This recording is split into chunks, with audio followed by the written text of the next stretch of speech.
I'll give you All right, $10,000 fellas, cash which one right of you now is in charge? if you pretend to be Who my wants to son for know? one day. Beatrice Caldwell. The words I'm cut here through for the my Iron bike. Horse diner like a knife through silence. Every head turned, every conversation died.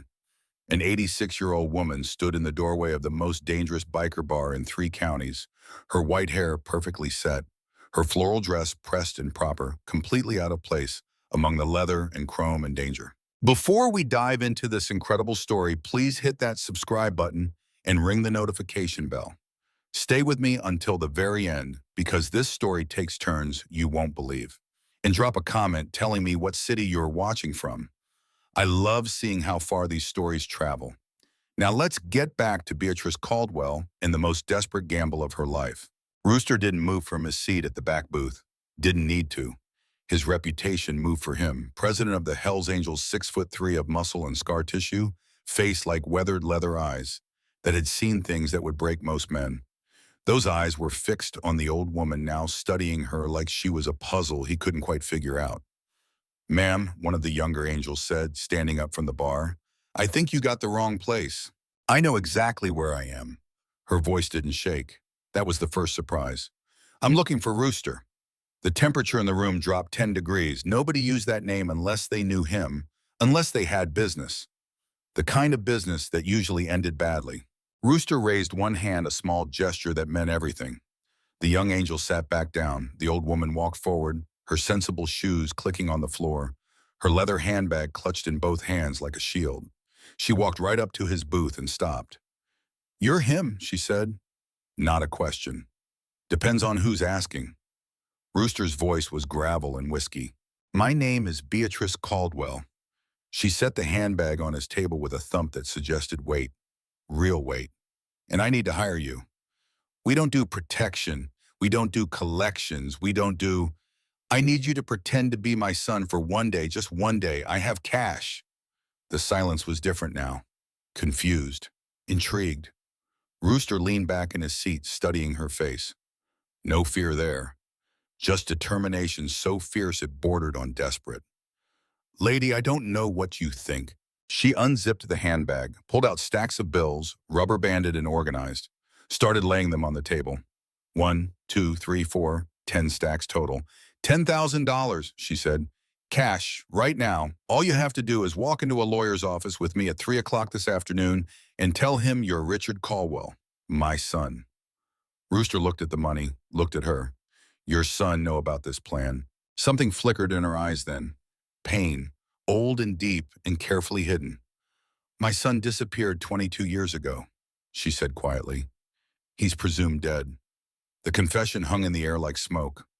One of the angels whistled low. Another muttered something under his breath. Rooster just watched her, waiting for the rest. There was always a rest. "If Richard doesn't show up by 3 p.m. today," Beatrice continued, "my lawyer gets everything. My house, my savings, everything my husband and I built in 53 years of marriage. Jonathan Sterling has been circling like a vulture for 2 years ever since my husband died.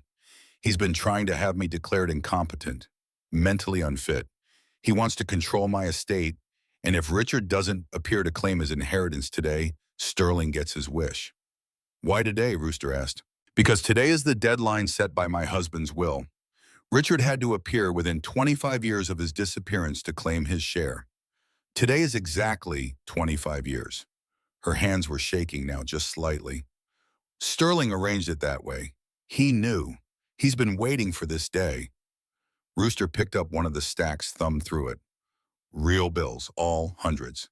He set it back down. "Why me?" Beatrice reached into her handbag again, pulled out a photograph. Yellowed with age, creased from folding and unfolding. She laid it next to the money. The room went quiet in a new way, a shocked way. The man in the photograph could have been Rooster 20 years ago. Same sharp features, same hardy swamis, same scar cutting through the left eyebrow. "Jesus Christ," someone whispered. Rooster picked up the photo, holding it close.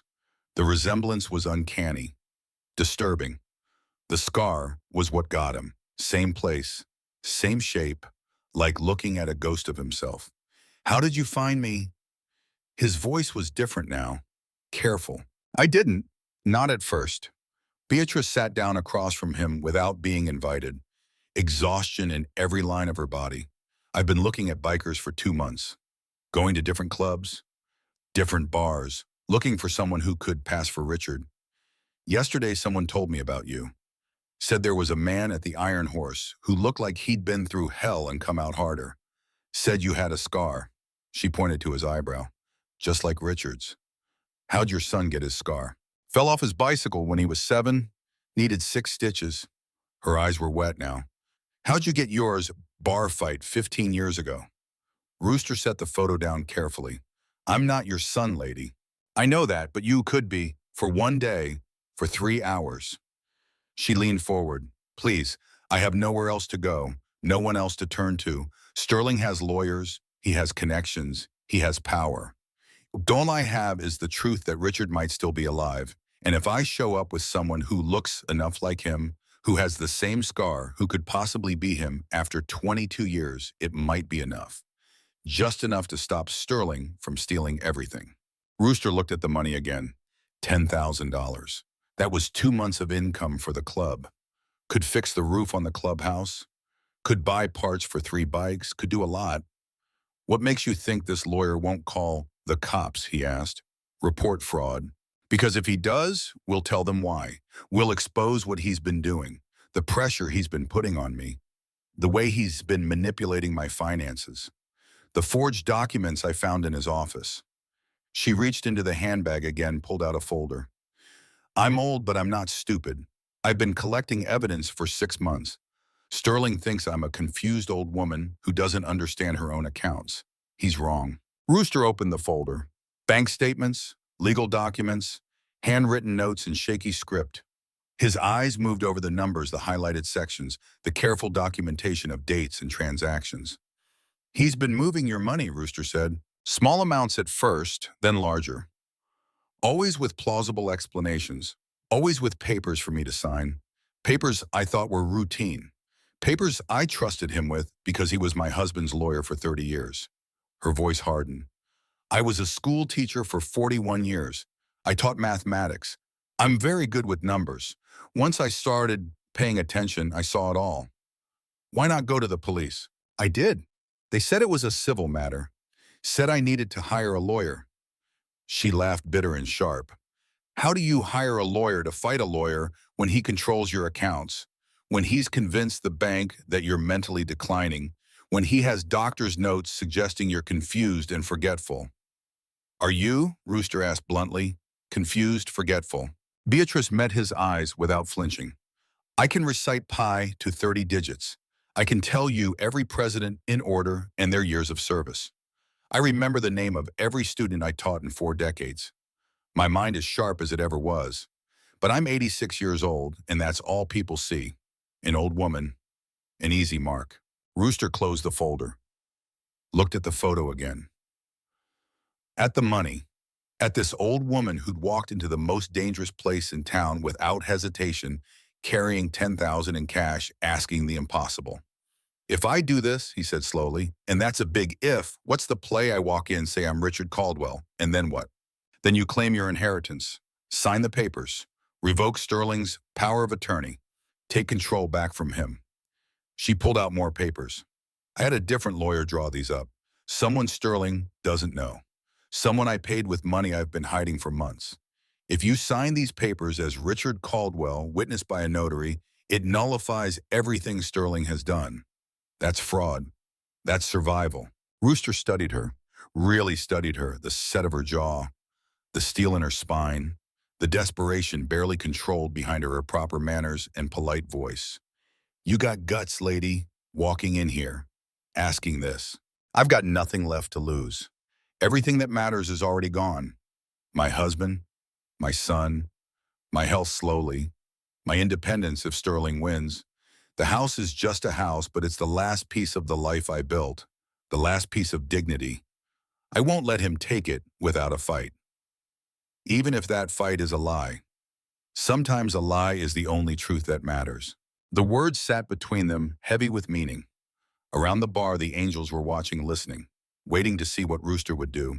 He picked up one of the stacks of money, thumbed it again. This lawyer, Sterling, he dangerous. He's a coward with connections. dangerous in his own way. He got security, just a secretary and a paralegal. Anyone likely to recognize me to know I'm not Richard. Beatrice shook her head. Richard left before he finished high school.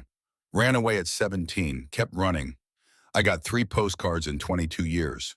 The last one was from Nevada, dated 3 years before he disappeared completely. Sterling never met him. No one in his office did. There are no dental records, no fingerprints on file. Just the photo and my testimony that you're my son. What about people who knew Richard Friend's family? All dead or gone. His father died 2 years ago. I have no other children. Richard's friends from high school are scattered across the country. Even if Sterling tried to track one down, it would take weeks. She glanced at her watch. We have 5 hours. Rooster set the money down, looked at the photo one more time. The resemblance really was uncanny, like seeing himself in a mirror that showed a different life, a different path, the scar especially. Same place, same angle, like fate had marked them both. You believe in signs? He asked suddenly. Beatrice blinked. What? Signs, coincidence, destiny, whatever you want to call it. He tapped the scar in the photo. I got mine in a fight, bottled to the face. Could have lost my eye. The guy who hit me died 3 days later. Motorcycle accident. I went to his funeral. His mother looked at me like I was the devil himself. He paused. I've carried that for 15 years. The guilt, the what-ifs. And now here you are with a photo of a man who looks just like me with the same damn scar asking me to be him for a day. I don't believe in signs, Beatrice said quietly, but I believe in chances, and this is mine. Rooster stood up, all 6'3" of him, leather jacket, creaking boots, heavy on the floor. The room tensed. Beatrice didn't move, didn't look away, just sat there with her hands folded on top of her handbag, waiting. We do this, Rooster said. We do it my way. We ride in on bikes, all of us. He gestured to the other angels. Show of force. Let this Sterling know that Richard Caldwell didn't come back alone. He came back with family, brotherhood, people who will protect what's his. I thought you said you weren't my son, Beatrice said softly. I'm not. But for one day, for 3 hours, I'll be him. And if I'm him, then I came back for a reason. I came back to make things right, and I didn't come back alone. One of the younger angels, a guy named Tank, with arms like tree trunks, stood up. We're doing this, really? You got a problem with it? Rooster asked. Tank grinned. Hell no, I got a problem with lawyers who steal from old ladies. Let's go ruin this guy's day. Another angel stood, then another. Within seconds, the whole bar was on its feet. 15 men, all leather and loyalty, all ready to ride. Beatrice looked around, and for the first time since she had walked in, her composure cracked. Tears spilled over, though she wiped them away quickly, embarrassed. Thank you, she whispered. Don't thank me yet. Rooster scooped up the money, handed it back to her. Keep it. If this works, you'll need it more than we will. If it doesn't work well, you'll definitely need it more than we will. But I'm not doing this for the money. He picked up the photo, looked at it one more time, then handed it back to her. I'm doing it because someone once told me that the measure of a man isn't what he does for people who can pay him. It's what he does for people who can't. Your mother, Beatrice asked. Rooster's face went hard. Wouldn't know, never met her. Grew up in foster care, bounced from house to house until I was old enough to leave. That's why I know what it's like to have nothing, to have no one, to be alone. He gestured to the angels around him. This is the only family I've ever had, the only family I chose, and maybe just for today, we can be yours too. Beatrice clutched the photo to her chest, nodding, unable to speak. All right, Rooster said, addressing the room. Listen up. We got 5 hours to turn me into Richard Caldwell. That means I need to know everything. Everything about this woman's son. Every detail, every habit, every memory she's got.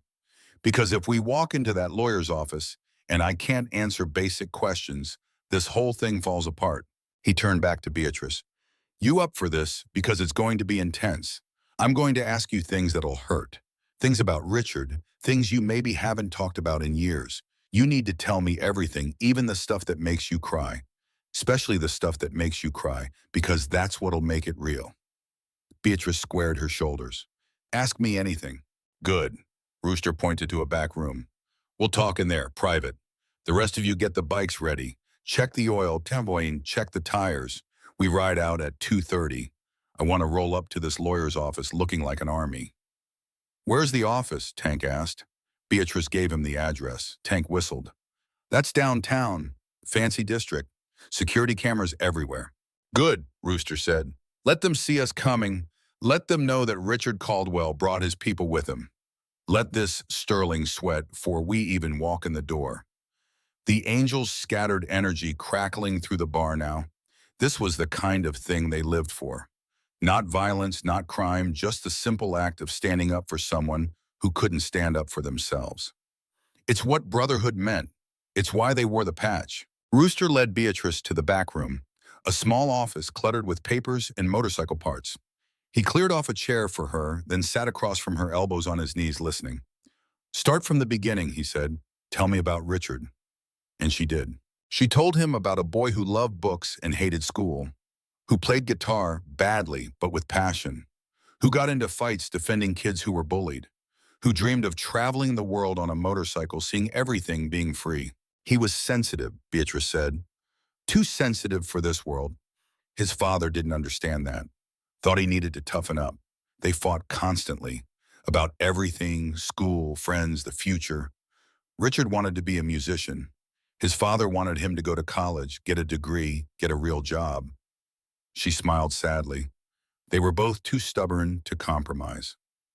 What happened? Richard turned 17 and left. Middle of the night. Took his guitar, some clothes, $200 I'd been saving for his birthday, and he was gone. We got a postcard 2 weeks later from California. Said he was fine. Said not to worry. Said he'd found work at a music store. She pulled out the postcards from her handbag, 3 of them worn soft from handling. Then this one 6 months later from Oregon, working at a bar playing music on weekends. Then this one 3 years later from Nevada, working construction, saving money, planning to start his own band. And then nothing. Nothing. I hired a private investigator after the first year of silence.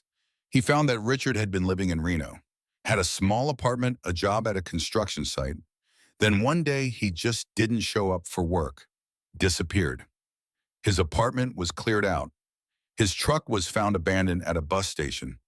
But no one saw him get on a bus. No one knew where he went. Her voice cracked. The investigator said most likely drugs or wrong crowd. Said boys like Richard running from home, they end up in bad situations. He suggested I prepare for the worst. Did you? No, I kept hoping. Every phone call, every knock on the door, I thought maybe it was him. Maybe he'd come home. Even after the 7-year mark, when the investigator said we could have him declared legally dead, I refused. My husband signed the papers. He needed the closure, needed to accept that our son was gone. But I couldn't. I just couldn't. Rooster was quiet for a moment. You think he's really dead? I think if he were alive, he would have contacted me, even just once, even just to tell me he was okay. She wiped her eyes. But death is final. It's real. As long as I don't know for certain, I can pretend he might still be out there somewhere, living a life he chose, being free like he always wanted. Tell me about the scar. He was 7, riding his bike too fast down a hill, showing off for the neighbor kids. He hit a rock, went over the handlebars, landed face first on the pavement. Blood everywhere. I thought he'd lost his eye. We rushed him to the hospital. 6 stitches. He cried the whole time, not from pain, but because he thought he looked ugly now. Thought the girls wouldn't like him. She laughed through tears. I told him scars make you interesting, make you look brave. He liked that. What else? Give me details. Things only family would know. For the next 2 hours, Beatrice poured out memories. Richard's favorite food was her homemade lasagna with extra cheese. He was allergic to strawberries. His first word was no. He broke his arm falling from a tree when he was 9. He had a birthmark on his left shoulder blade shaped like a crescent moon. He played guitar left-handed, even though he was right-handed, because his hero Jimi Hendrix did. He hated horror movies but loved mysteries. He collected guitar picks. He wrote poetry but never showed anyone. He wanted a dog, but his father said no. He snuck a stray cat into his room and kept it hidden for 3 weeks before they found out. Details upon details upon details. Rooster absorbed them all, asking questions, making connections, building a picture of a person he'd never met but was about to become. What would you say to him? Rooster asked finally. If he walked through that door right now, what would you say? Beatrice went very still, tears flowing freely now. I'd say I'm sorry. I'm sorry I didn't protect you from your father's anger. I'm sorry I didn't stand up for your dreams. I'm sorry you felt you had to run away to be yourself. I'm sorry you've been alone all these years. And I'd say I love you. I never stopped loving you, not for one single day. The words hung between them, raw and aching. Rooster stood up, walked to the small window, looked out at the parking lot where his brothers were preparing the bikes, checking chains, filling tanks, polishing chrome, brotherhood in motion. What if he's really gone? Rooster asked quietly, his back to her. What if we do this and you win and you keep your house, but you never know what really happened to Richard? Then I'll die with hope instead of certainty. And maybe that's better. Maybe not knowing is its own kind of grace. Rooster turned around. I need to show you something. He pulled off his leather jacket, then his shirt. Beatrice looked away embarrassed, but he said no. Look. She did. His torso was a map of scars, burns, cuts, bullet wounds, the history of violence written on skin. You asked how I got the scar on my eyebrow, he said. Bar fight, but you didn't ask about the rest. So I'll tell you. This one, he pointed to a jagged line across his ribs. Knife fight in prison. I was 23, served 3 years for assault. This one, a circular burn on his shoulder. Cigarette burn. Foster father when I was 12. Taught me to hate authority. This one, a puckered scar on his abdomen. Bullet, gang shooting I got caught in. Wrong place, wrong time. I was 17. He put his shirt back on, then his jacket. I'm telling you this so you understand who you're asking to be your son. I'm not a good man, Beatrice. I've hurt people. I've done things I can't take back. The angels are my family because no one else would have me. We're not heroes. We're survivors. And sometimes survival makes you hard. Are you trying to talk me out of this? Beatrice asked. I'm trying to be honest with you. Because if I walk into that office as Richard Caldwell, I'm not just pretending to be your son. I'm claiming that identity. I'm saying that's who Richard became. A biker, an ex-con, someone who's seen the worst of life and learned to fight back. Is that what you want people to think of him? Beatrice stood up, walked over to Rooster, and looked up at him. All 5 feet, nothing of her to his 6'3", David to his Goliath. Richard ran away because he wanted to be free. Free from judgment, free from expectations, free to be whoever he chose. If he became someone hard, someone scarred, someone who survived, then that's exactly who I'd want him to be. Not dead, not gone, but alive and fighting. She reached up, touched the scar on his eyebrow. For today you're my son, and I'm proud of the man you became. Rooster felt something crack in his chest, something old and buried and painful. He'd never had someone say they were proud of him. Never had someone look at his scars and see survival instead of failure. Never had someone claim him as family without conditions. All right, he said, voice rough. Let's go ruin a lawyer's day. They walked out of the back room together. The angels were ready. 15 bikes lined up, engines idling, chrome gleaming in the afternoon sun. Tank handed Rooster his helmet. We're burning daylight, boss. Rooster checked his watch. 2:15. They had 45 minutes to get across town. Beatrice rides with me, he announced. Tank, you lead. Make sure we don't hit any red lights. I don't care how you do it, but we're rolling through this city like we own it. Copy that. Tank grinned and revved his engine. Rooster helped Beatrice onto the back of his bike, a massive Harley Davidson that rumbled like thunder. She hesitated, unsure where to put her hands. Arms around my waist, Rooster said. Hold on tight. Don't let go no matter what. I've never been on a motorcycle before, she admitted. Then today you get to cross something off your bucket list. He kicked the bike into gear. You trust me. Beatrice wrapped her arms around him, surprisingly strong for someone so small. I'm trusting you with everything that matters. What's a motorcycle ride compared to that? Rooster smiled, the first real smile anyone had seen from him in years. Hold on, Mom, he said. Let's go get your house back. And with a roar that shook windows and set off car alarms, the Hells Angels rolled out of the Iron Horse parking lot, 15 bikes strong, carrying an old woman and the lie that might just save her life. The city blurred past in streaks of concrete and glass, But Beatrice kept her eyes closed, arms locked around Rooster's waist, feeling every vibration of the engine through her bones. The wind tore at her carefully set hair, whipped her dress against her legs, made her feel alive in a way she hadn't felt in years. "You doing okay back there?" Rooster shouted over the roar of 15 bikes. "Don't slow down," she shouted back, surprising herself. They hit downtown at 2:45, 15 minutes to spare. Tank led them through traffic like Moses parting the Red Sea, cars pulling aside, pedestrians stopping to stare. The sound of the engines echoed between the buildings, a rolling thunder that announced their arrival blocks before they got there. "That's it," Beatrice said, pointing to a sleek glass building on the corner, 15th floor. Rooster signaled the others. They pulled into the parking garage in formation boots, hitting concrete in near-perfect unison. The garage attendant, a young kid with acne and wide eyes, took one look at the 15 bikers and backed up against his booth. "We're visiting Sterling and Associates," Rooster said calmly. "We'll be about an hour." Yes, sir. No problem, sir." "Good man." Rooster flipped him a 20. "Keep an eye on the bikes." They took the elevator in shifts, too many for one car. Rooster and Beatrice rode up with Tank and 3 others. The elevator music was soft jazz, absurdly cheerful. Beatrice checked her reflection in the polished doors, tried to smooth her wind-destroyed hair. "Leave it," Rooster said. "You look like you just rode across the desert to save your home." "That's exactly what happened." "I look like a crazy old woman." "You look like a fighter." The doors opened on the 15th floor, plush carpet, modern art on the walls.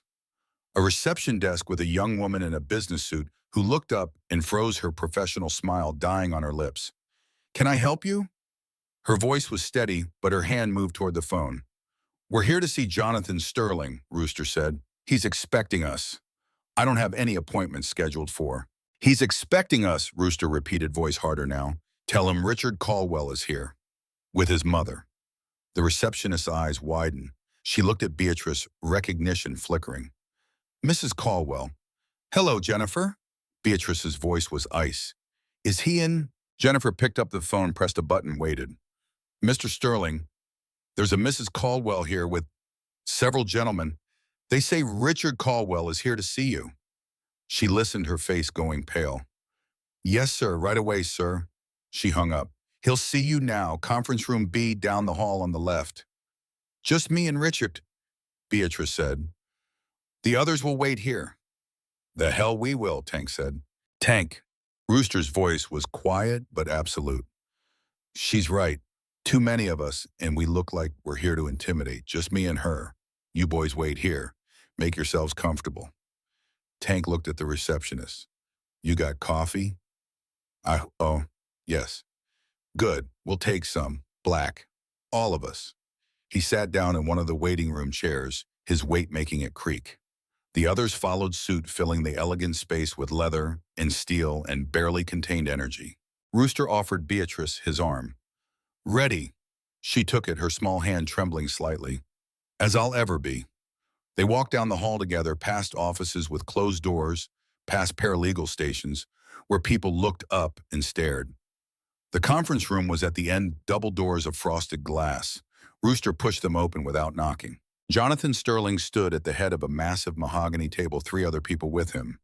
A woman in her 40s with severe glasses and a tablet, a younger man in an expensive suit holding a leather portfolio, and a notary middle-aged and nervous clutching her stamp like a lifeline. Sterling himself was exactly what Beatrice had described. Late 50s, silver hair, perfectly styled suit that cost more than most people made in a month. Handsome in that calculated way that came from expensive dentistry and regular golf. But his eyes were cold. Predator's eyes. "Beatrice." His voice was smooth concern, the voice of a man who practiced empathy without feeling it. "I'm so glad you came. We were worried when you didn't answer your phone this morning." "I've been busy," Beatrice said. Sterling's eyes moved to Rooster, and something flickered there. Surprise. Calculation. Fear quickly hidden. "And you are Richard Caldwell." Rooster's voice was flat, emotionless. "Her son." The silence was sharp enough to cut. The woman with the tablet looked up. The young man's mouth fell open. The notary took a step back. Sterling recovered quickly, too quickly. Richard Caldwell has been missing for 22 years, presumed dead for 15 of those. Presumed, not confirmed. Rooster walked to the table, pulled out a chair for Beatrice, then sat down himself. I'm here now. That's all that matters. You'll forgive me if I'm skeptical. Sterling's voice had an edge now. Where have you been for 2 decades? Around? Living my life. Staying away from people who reminded me why I left. Rooster met Sterling's eyes without blinking. Mom told me about the deadline, about what happens if I don't show up. So here I am. Showed up. You have proof of identity documentation. I have my mother's testimony. I have this. Rooster tapped the scar on his eyebrow. Bicycle accident when I was 7. 6 stitches. And I have the birthmark on my left shoulder that looks like a crescent moon. Want to see it? Sterling's jaw tightened. That's hardly conclusive evidence. It's more evidence than you've got that I'm not Richard Caldwell, Rooster said. Unless you're planning to demand a DNA test, because I'm happy to do that. Takes a few weeks, though, and by then your little deadline will have passed, won't it? The young man cleared his throat. Mr. Sterling, perhaps we should... Be quiet, Marcus. Sterling didn't take his eyes off Rooster. Who put you up to this? Was it her? Did she hire you? Because if this is fraud, then prove it, Rooster interrupted. Otherwise, I'm Richard Caldwell, and I'm here to claim what's mine, starting with revoking your power of attorney over my mother's estate. Beatrice pulled papers from her handbag, laid them on the table. These are the documents. Drawn up by Bernard Chen of Chen and Associates, notarized and witnessed. All they need is Richard's signature. Sterling's face went red. Bernard Chen, that incompetent ambulance chaser, Beatrice, you can't possibly think... I think you've been stealing from me for 2 years, Beatrice said, voice shaking but strong. I think you've been manipulating my accounts, forging my signature, convincing everyone I'm senile so you can control my money. I think you're a thief in expensive clothes, and I think you're terrified that Richard showed up because now you can't take everything. That's slander, Sterling said. That's the truth, Beatrice shot back, and you know it. Sterling turned to the woman with the tablet. Carol, call security. Have these people removed. Don't. Rooster's voice was quiet, but everyone froze. You call security, and I walk out of here and go straight to the police. Tell them everything. Show them the evidence my mother's been collecting. Bank statements, forged documents, all of it. Then I call the Bar Association and file a complaint. How long you think you keep your license when they start investigating? You have no evidence, Sterling said, but his voice was uncertain now. I have enough to start an investigation. Enough to raise questions. Enough to ruin your reputation even if nothing sticks. Rooster leaned forward. Or you could let this go, except that Richard Caldwell came home. Sign the papers. Walk away. Keep your license. Keep your reputation. Keep your freedom. Your choice. Sterling looked at Carol, at Marcus, at the notary. All of them were watching him, waiting. This is extortion, Sterling said. This is justice, Beatrice said. And you're going to give it to me, or I swear to God, I will spend every last dollar I have left, making sure you never practice law again. Something passed over Sterling's face then. Rage. Pure, undiluted rage. His mask slipped, and for a moment the real man showed through. The man who'd spent 2 years planning this. The man who'd seen an elderly widow as an easy target. The man who'd been counting on her son staying dead. You think you've won, Sterling's voice was ice. You think walking in here with some biker you hired off the street is going to work. I know every judge in this city, every cop, every official. Who matters? You're nobody, Beatrice. Just an old woman trying to hold on to a life that's already over. She's not nobody? Rooster stood up slowly, all 6'3" of him, and the temperature in the room dropped. She's a mother who lost her son and refused to give up hope. She's a teacher who shaped young minds for 4 decades. She's a woman who survived losing everything and still had the guts to walk into a biker bar and ask for help. And yeah, I'm a biker she hired off the street, but I'm also Richard Caldwell, her son, and you don't get to talk to my mother that way. Sterling's hand moved toward the phone. Tank burst through the door, the other angels behind him. They filled the conference room in seconds, a wall of leather and muscle between Sterling and the phone. Sorry, boss, Tank said. Heard raised voices. Thought you might need backup. Rooster hadn't called them, hadn't signaled. But that's what brotherhood meant. Knowing when you were needed without being asked. Sterling looked at the angels, looked at Rooster, looked at Beatrice, sitting calmly at the table, papers spread in front of her. You have 5 seconds to decide, Rooster said. Sign off on the revocation of power of attorney, witness these documents, and walk away. Or we take this public, your reputation against ours. Fancy lawyer versus old widow and her son who came home just in time. Who you think the court of public opinion sides with? This is illegal, Sterling said. Prove it. DNA test takes 3 weeks. You don't have 3 weeks, you have 5 seconds. 4, 3. Wait, the notary stepped forward, voice shaking. I'll witness it. The revocation. If he signs it, I'll witness it. Sterling whirled on her. Nancy, you're fired. I quit. Nancy's voice got stronger. I've been watching you for months, Mr. Sterling. Watching what you've been doing to Mrs. Caldwell. I told myself it wasn't my place. Told myself I was just there to stamp papers. But this, she gestured to Beatrice, this is wrong, and I won't be part of it anymore. Carol, Sterling looked at his assistant. Carol set down her tablet. I'm sorry, Jonathan, but she's right. I've typed too many documents that didn't feel right. Made too many excuses. I'm done. Marcus, the young lawyer, looked at the angels, at Rooster, at Beatrice. I need this job, Mr. Sterling, but I also need to pass the bar exam next month.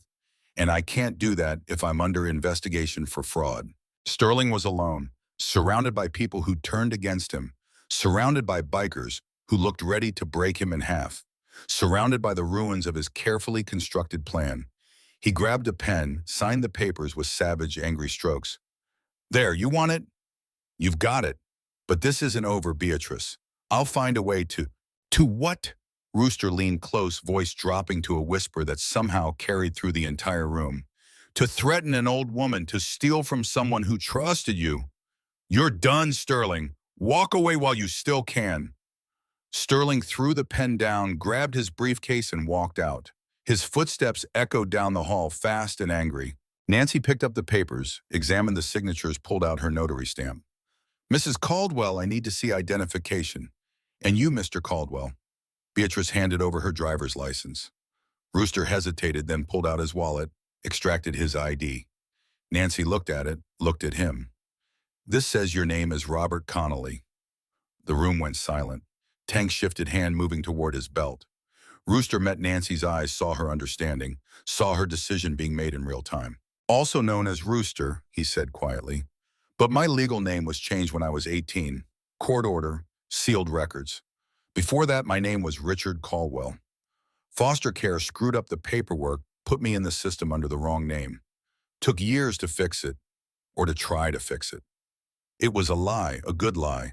A lie that sounded true because it had just enough detail to be plausible. Nancy looked at Beatrice. Is this your son? Beatrice stood up, walked around the table, stood next to Rooster. She reached up, touched the scar on his eyebrow. Yes, she said, this is my Richard. He came home. Nancy held Beatrice's eyes for a long moment. Then she looked at Carol, at Marcus, at the angel standing silent and watchful. I believe you, Nancy said quietly. She stamped the papers one by one, her notary seal making each one official. Legal. Binding. There, it's done. The power of attorney is revoked. You're free, Mrs. Caldwell. Beatrice's knees gave out. Rooster caught her, held her up, felt her shaking against him. It's okay, he murmured. You're okay. We did it. Thank you, Beatrice whispered. Thank you, Richard. The name hit him like a punch. Richard. She'd said it so naturally, so believably, like she really believed he was her son. Like for this moment in this room, the lie had become truth. Carol picked up the stamped papers, made copies, handed the originals back to Beatrice. You should get these to your bank immediately. File them. Make sure Sterling can't touch anything. I will. Beatrice clutched the papers like they were made of gold. Mrs. Caldwell, Marcus spoke up, voice hesitant. I know this isn't the time, but if you need new representation, I'd like to offer my services. No charge, not until you're back on your feet. Why would you do that? Beatrice asked. Marcus looked embarrassed. My grandmother went through something similar. Different lawyers, same scam. She lost everything before we figured out what was happening. I couldn't help her, but maybe I can help you. That's very kind, Beatrice said, but I already have a lawyer, Bernard Chen, and he's been wonderful. Then let me help him.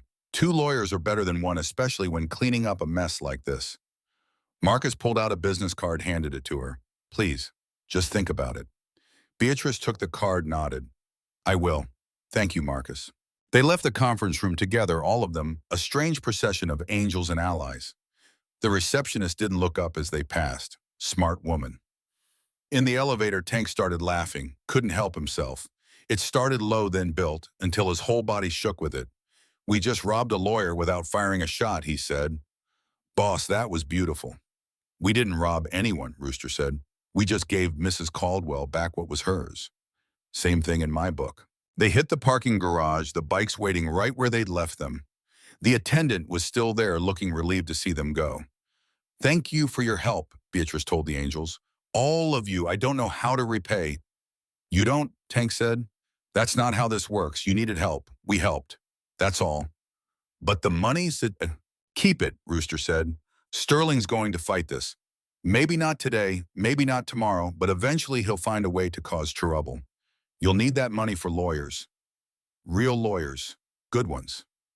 What about you, Beatrice asked. You risked so much, lied for me, claimed to be my son. Rooster looked at her, this tiny old woman who'd walked into the Iron Horse 5 hours ago and changed everything. You asked me if I believed in signs, he said. I didn't answer you. Truth is, I don't know what I believe, but I know this. When you walked into that bar, you saw someone who looked like your son. Same face, same scar, same age he'd be if he'd lived. And you took a chance. You trusted a stranger because you were desperate. And desperate people do desperate things. That's not an answer. Here's the answer. Rooster pulled out the photograph Beatrice had shown him earlier, the one of Richard at 17. He'd kept it, stuck it in his pocket without thinking. He looked at it, now really looked at it. At the eyes that could have been his eyes. The scar that matched his scar. The face that was almost his face. I think Richard Caldwell died a long time ago, Rooster said quietly. I think he ran away from home and got mixed up in things he couldn't handle, and it killed him. Maybe drugs, maybe violence, maybe just bad luck. But I think he's gone, and I think you know that deep down. You've known it for years. Beatrice didn't deny it, just stood there waiting for the rest. But I also think he loved you. I think he wanted to come home, but didn't know how. Didn't know if you'd forgive him for leaving. Didn't know if he could face his father's disappointment. So he kept running until he couldn't run anymore. Rooster handed the photo back to her. Today, for 3 hours, I gave you back your son. I gave you the chance to save your home the way you couldn't save him. And maybe that's enough. Maybe that's what you needed all along. Not Richard to come home, but the chance to fight for something he would have wanted you to have. Beatrice took the photo, held it close, tears streaming down her face. You're a good man, Robert Connolly. Don't know about that. Rooster helped her onto his bike one more time. But I'm trying to be. They rode out of the parking garage into afternoon sun, 15 bikes strong, carrying an old woman who'd just won her life back. But as they hit the street, Rooster saw something in his rearview mirror that made his blood run cold. A black sedan following 3 cars back. Tinted windows, professional tail. Sterling wasn't done after all. Tank, Rooster said into his headset. We got company. I see it. Want me to lose them? Rooster felt Beatrice's arms tighten around his waist. She couldn't hear the conversation, but she felt the tension in his body. Felt the shift from victory to danger. No, Rooster said. Let them follow. Let them see where we're going. Let them report back to Sterling that Richard Caldwell has people, has protection, has a life worth defending. Where are we going? Tank asked. Rooster made a decision. A crazy, impulsive, possibly stupid decision. Beatrice's house. We're taking her home. Boss, if Sterling knows where she lives. He already knows. That's the point. We show up, 15 of us, park our bikes in her driveway, walk her to her door like we own the place. Send a message that she's not alone anymore. That Richard came home and brought his family with him. Tank was quiet for a second, then laughed. You're out of your damn mind. Probably. You coming anyway? Hell yes. They rode through the city with the black sedan following, not even trying to hide now. Through downtown, past the suburbs, into the older neighborhoods where the houses had history and character and real front porches. Beatrice directed them with taps on Rooster's shoulder, left here, right there, straight through this light. Her house was a small craftsman bungalow with blue shutters and a garden full of roses. A swing on the front porch. A mailbox shaped like a birdhouse. The kind of house you see in photographs labeled home. They pulled into the driveway, all 15 bikes' engines rumbling. Neighbors came out to stare. An old man watering his lawn stopped mid-spray. A woman walking her dog picked up the dog and hurried past. Rooster helped Beatrice off the bike, walked her to her front door. The black sedan drove past slowly, then parked down the street, watching, reporting, exactly what Rooster wanted. "Thank you," Beatrice said again, unlocking her door. "For everything, for being Richard, even for just a few hours." "Can I ask you something?" Rooster said. "And I want the truth. Anything. Do you really think I could be him, Richard? Do you really think there's a chance?" Beatrice looked at him for a long time. At the scar, at the eyes, at the face that could have been her son's face if life had been different. "No," she said softly. "I don't. Richard died years ago. I've known it in my heart for a long time. But today you gave me something I didn't know I needed. You gave me the son I should have fought for when he was alive. The son I should have protected.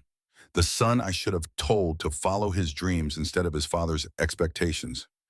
You gave me a second chance to do right by him, and for that I will always be grateful." She stood on her tiptoes, kissed his scarred cheek, and went inside. Rooster stood on the porch, feeling something break and heal inside him at the same time. Tank walked up, stood next to him. "We good?" "Yeah, we're good. That sedan's still watching." "I know, let them watch. Let them tell Sterling that Richard Caldwell is real, that he's here, that he's staying." "But you're not staying." We ride out, she's alone again. Rooster looked at the house, at the roses in the garden, at the swing moving slightly in the breeze. "Marcus," he said suddenly, "that young lawyer, he gave her his card. So we make sure he follows through. We make sure she's got real protection, legal protection. We check in, make sure the Sterling doesn't try anything else." "How long we doing that for?" Tank asked. "Long as it takes," Tank grinned. "You know what you just did? You just adopted an old lady." "Shut up. Boss has a mom now. This is beautiful. I'm gonna cry." "Tank, I swear to God. Can I call her grandma? I never had a grandma." Rooster punched Tank's shoulder, but he was smiling. Couldn't help it. They rode out together, leaving Beatrice's house behind, but not forgetting it. Never forgetting it. The black sedan followed them for 3 blocks, then turned off. Mission accomplished. Report delivered. Sterling would know everything by dinner. And Rooster found he didn't care. Let Sterling know. Let him understand that Beatrice Caldwell wasn't helpless anymore. That she had people. That Richard Caldwell had come home in whatever form that took and brought an army with him. They hit the highway at sunset, 15 bikes riding into orange and purple sky. Rooster felt Beatrice's kiss still burning on his cheek. Felt the weight of the lie he'd told. Felt the truth underneath it all. He wasn't Richard Caldwell. Would never be Richard Caldwell. But for 3 hours, he'd been someone's son, someone's hope, someone's second chance. And maybe, just maybe, that was enough. The burner phone rang at 3 in the morning. Rooster answered on the second ring, already awake, already knowing something was wrong. "Robert," Beatrice's voice was thin, scared. "I'm sorry to call so late, but there are men outside my house. 3 of them. They've been there for an hour."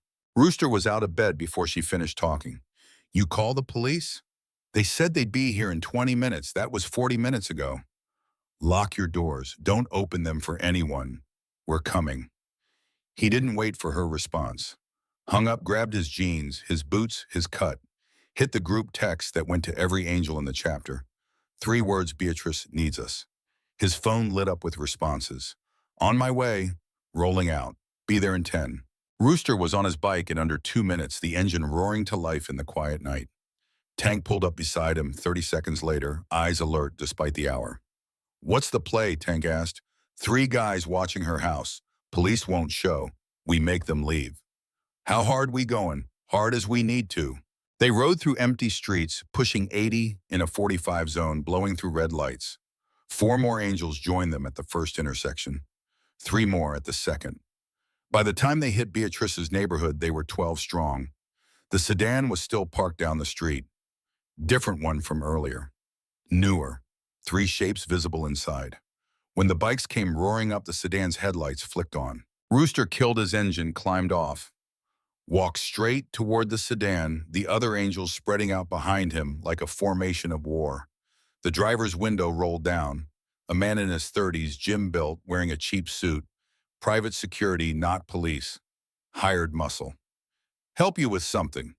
The man's voice was flat professional. Yeah, you can leave. Public street. We got a right to be here. You got a right to leave before this gets ugly? Rooster leaned down, put his hands on the car door. Who hired you? Nobody hired us. We're just sitting here. At 3 in the morning, outside an old woman's house with 2 other guys. Rooster's voice dropped lower. Try again. The man in the passenger seat shifted. Rooster saw the bulge under his jacket. Gun, maybe 2. We're armed, the driver said.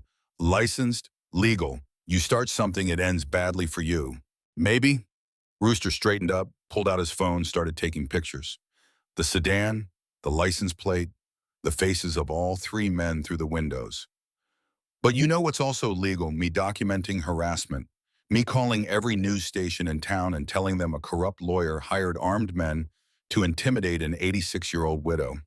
Me posting these photos online with your faces and asking people to identify you. How long before your employer finds out you're the reason his name's Mud? The driver's jaw tightened. You're bluffing. Try me. Tank walked up with his phone out, already filming. Say hi to the internet, boys. This is going live right now. 12,000 followers. Should be fun. The man in the back seat leaned forward, said something Rooster couldn't hear. The driver's face went red, but he cranked the engine. This isn't over. Yeah, it is, Rooster said. Because if I see you here again, if I hear about you anywhere near Mrs. Caldwell, I won't call the cops. I won't post online. I'll just make you disappear. And before you say anything stupid about how tough you are, remember that I know where you work, who hired you, and probably where you live by morning. You want to bet your life on whether I'm serious? The sedan backed up, turned around, drove away fast. Rooster watched until the taillights disappeared, then walked to Beatrice's door and knocked softly. It's me, Richard. The door opened immediately. Beatrice stood there in a bathrobe, her hair down, looking older and more fragile than she had that afternoon. But her eyes were fierce. Thank you, she said. Again, I seem to keep saying that. You gave me a number. You use it. That's what it's for. Rooster turned to Tank. Set up a rotation. 2 guys here at all times until we figure out what Sterling's planning. 4-hour shifts. Nobody leaves her alone. On it. Tank pulled out his phone, started texting. I can't ask you to do that, Beatrice protested. You've already done so much. You're not asking, I'm telling. Rooster's voice softened. Besides, it's what Richard would have wanted. His mom's safe. Protected. Beatrice's eyes filled with tears. She reached out, squeezed his hand. You're a good man pretending to be bad. The world has that backwards most of the time. Get some sleep. Tank and Rocco will stay tonight. They'll be outside. Quiet. You won't even know they're there. Will you come back tomorrow? In the daylight, I'll make breakfast. It's the least I can do. You don't have to. Please, let me do this. Let me feel like I'm not just taking from you. Rooster nodded. Okay, I'll come by around 9. He left her at the door, briefed Tank and Rocco on the watch schedule, then rode home as the sky started turning gray in the east. He didn't sleep. Couldn't. Just sat on his back porch drinking coffee, thinking about old women who hired strangers to be their sons and lawyers who hired thugs to terrorize widows. In the strange way life twisted around itself until you couldn't tell the difference between lies and truth anymore. His phone buzzed at 7:30. Unknown number. Yeah. Mr. Connolly, this is Marcus Webb, the lawyer from Sterling's office. We met yesterday. Rooster sat up straighter. What do you want? To help. I've been going through files all night. Things Sterling doesn't know I have access to. Mrs. Caldwell isn't his first victim. There are 3 other elderly clients he's done this to. Same pattern. Isolated widows, dead or absent children, power of attorney, slow drain of assets. One of them lost her house last year. Another one's in a nursing home she can't afford because Sterling moved all her money. Why are you telling me this? Because I can't live with it. I told myself I was just doing my job, just following orders. But that's what cowards say. Marcus's voice cracked. My grandmother died in a state facility because we couldn't afford better care. The lawyer who stole from her never faced consequences, never even got investigated. I swore I'd never be part of something like that, but I was. I am. And I need to make it right. What do you need from me? Time. 2 weeks, maybe less. I can build a case against Sterling that'll bury him, but I need Mrs. Caldwell to stay safe while I do it. Can you do that? Yeah, we can do that. There's something else. Marcus hesitated. Sterling knows you're not Richard Caldwell. He hired an investigator last night, former FBI. Guy's good. He'll have your real identity by end of business today. Maybe sooner. Rooster's blood went cold. What happens when he proves I'm not Richard? He takes it to the police, claims fraud, gets the papers you signed yesterday invalidated, gets Mrs. Caldwell charged as an accessory, puts her in jail while he takes it everything. That can't happen. It won't. Not if I can help it. But you need to be ready. Sterling's coming for both of you. Let him come. You don't understand. Sterling has connections, real ones, judges, prosecutors, cops on his payroll. He's not just some corrupt lawyer. He's part of a network. You took something from him yesterday, embarrassed him in front of his staff, made him look weak. He won't forgive that. What's your play? Rooster asked. I go to the DA directly. Show them what I've found. Make a deal. Immunity for testimony. They'll want Sterling. He's been on their radar for years, but they've never had enough evidence. I can give them enough to prosecute, but it has to be airtight. One mistake, and he walks. How can I trust you? You work for him. Worked. I quit an hour ago, cleaned out my desk, took copies of everything I could carry. I'm burning my career to ash, and I don't care because my grandmother deserved better, and so does Mrs. Caldwell. Marcus's voice steadied. I'm asking you to trust me because we both want the same thing, to stop Sterling, to protect Beatrice, to make sure justice happens for once in this screwed up world. Rooster thought about it, weighed the risks, the angles, the possibility that Marcus was lying, that this was a trap, that Sterling was listening to every word. Okay, he said finally, 2 weeks, but if anything happens to her in that time, anything at all, I'm coming for you first. Then Sterling. Understand? Understood. I'll be in touch. The line went dead. Rooster called Tank. Marcus Webb just called. Says Sterling knows I'm not Richard. Says he's got an investigator on it. Says we've got maybe 24 hours before it goes public. Tank swore. What do you want to do? Double the watch on Beatrice. Nobody gets near her. And I need you to pull the file. What file? The one we don't talk about. The one with leverage on half the city. We're going to need it. Tank was quiet. The file was legend in the angels. Years of carefully gathered information on politicians, judges, businessmen. Insurance against the day they needed it. Using it was a last resort. Using it meant war. You sure about this? Tank asked. No, but I'm doing it anyway. Rooster hung up, got dressed, rode to Beatrice's house. It was 8:45, close enough to 9. He needed to see her, needed to warn her about what was coming. Tank and Rocco were still outside, looking tired but alert. 2 more angels had shown up to relieve them. The rotation was working. Rooster knocked. Beatrice opened the door wearing a floral dress, her hair done, makeup on. She smiled like she hadn't been terrorized 6 hours earlier. Right on time. Come in. Coffee's ready. I made pancakes. The house smelled like vanilla and butter and memories. Family photos on the walls. A piano in the corner covered in more photos. Wedding pictures, baby pictures, school pictures. A lifetime documented in frames. Rooster followed her to the kitchen. The table was set for 2. Pancakes stacked high. Bacon, fresh fruit, orange juice in a glass pitcher. Like a normal breakfast on a normal morning in a normal life. You didn't have to do all this, Rooster said. Yes, I did. Sit, eat. You look like you haven't slept. I haven't. She poured him coffee strong and black, just the way he liked it. How did she know that? Then he remembered. Richard had drunk his coffee black. She told him that yesterday. So many details. So many small truths that added up to the lie. I need to tell you something, Rooster said. Sterling knows I'm not Richard. He hired someone to investigate. By tonight, maybe sooner, he'll have proof. Beatrice sat down slowly, the coffee pot still in her hand. What does that mean? It means he's going to try to have you arrested for fraud. It means the papers we signed yesterday might not hold up.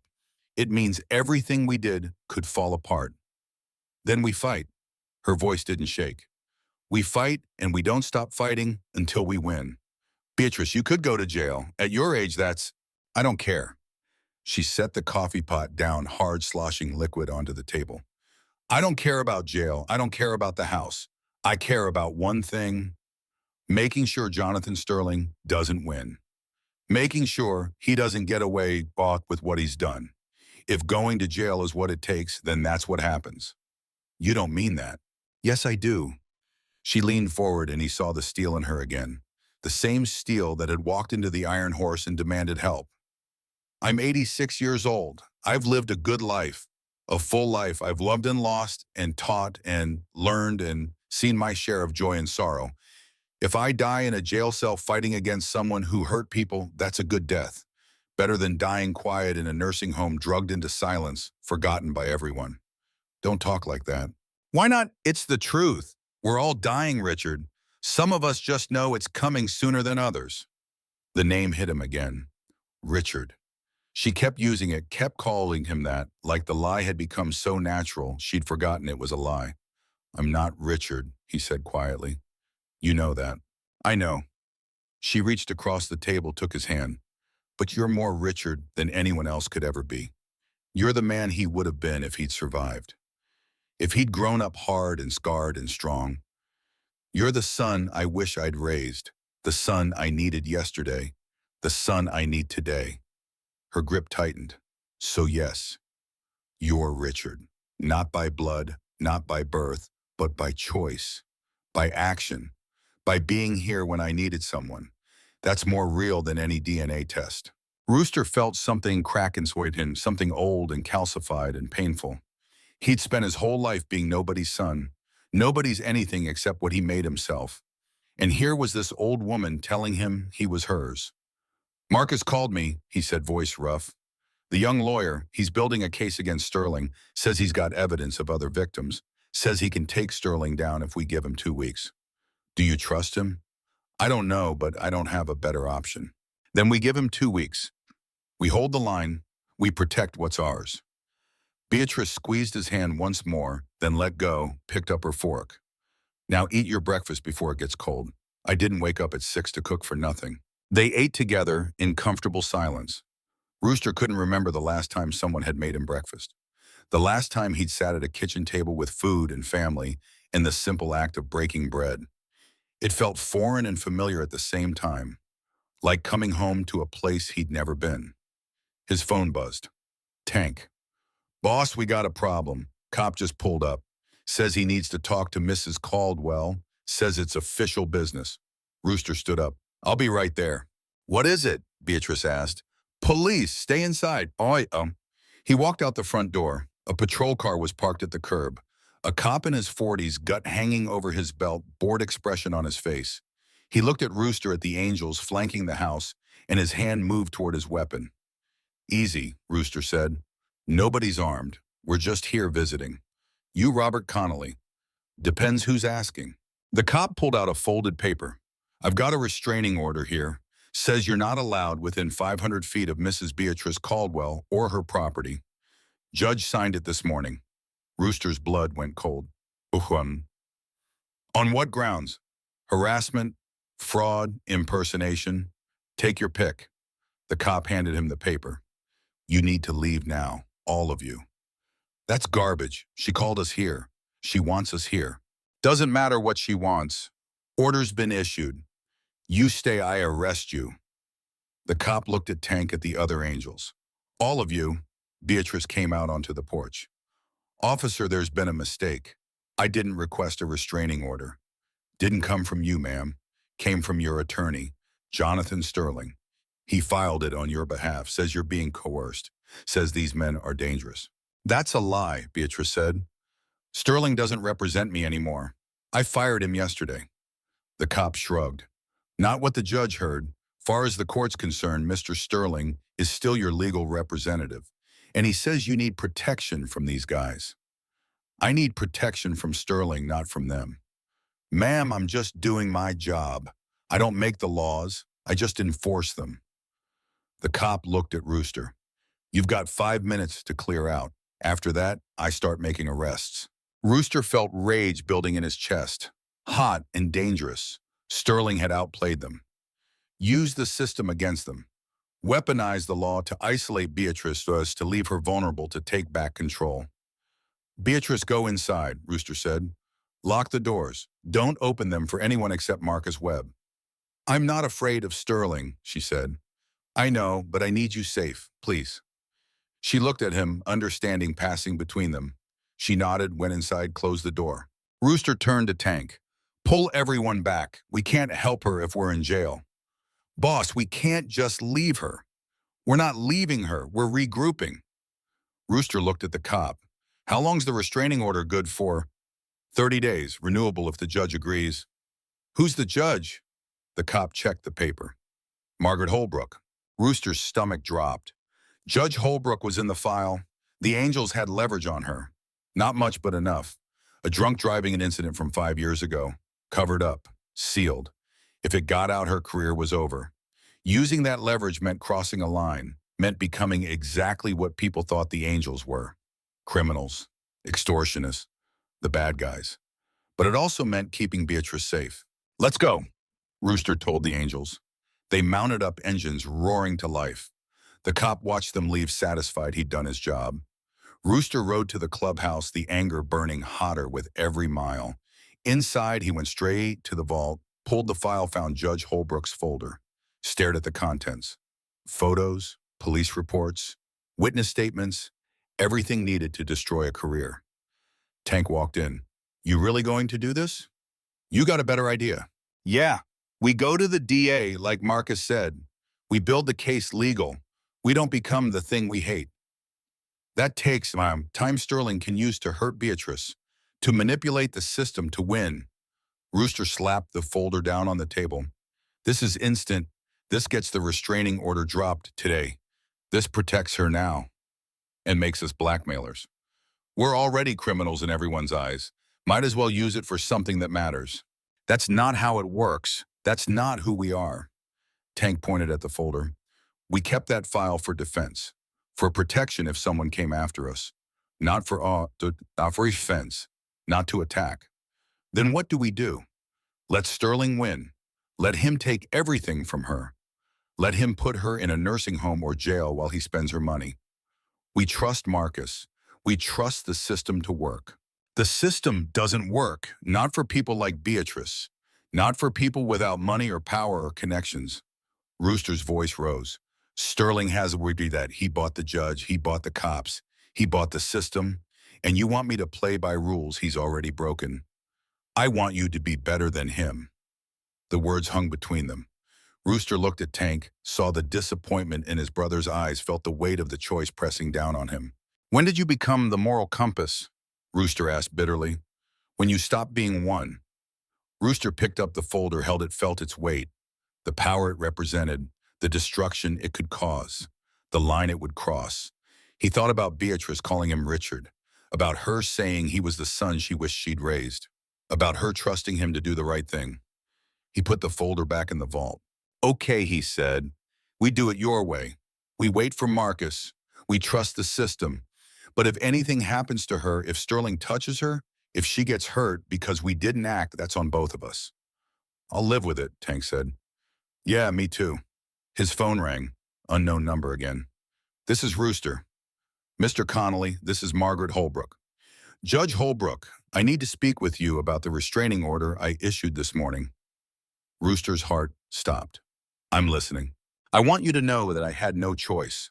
The paperwork was all in order. Sterling's petition was compelling. Legally, I had to issue it. With respect, Judge, that's bull. You had a choice. You chose Sterling. I chose the law. There's a difference, she paused.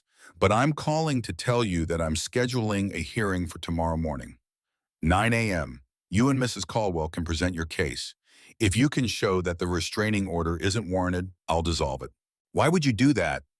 Because something about Sterling's petition didn't sit right.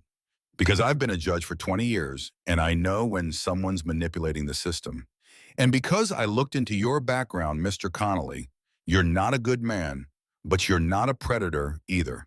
And Mrs. Caldwell doesn't strike me as someone who needs protecting from you. What changed your mind? Let's just say I got an interesting phone call from a young lawyer named Marcus Webb. He suggested I look deeper into Jonathan Sterling's dealings. I did. I didn't like what I found. Her voice hardened. "Be at the courthouse tomorrow morning, 9 a.m. sharp. Bring Mrs. Caldwell, bring evidence, and be ready to fight because Sterling will be." She hung up. Rooster looked at Tank. "We got a hearing tomorrow. Judge Holbrook. She's giving us a chance." Marcus came through. Yeah, he did. Rooster felt something like hope flicker in his chest. Fragile, uncertain, but real. "We need to prep. Get Beatrice ready. Find evidence. Build a case in 18 hours. Then let's get to work."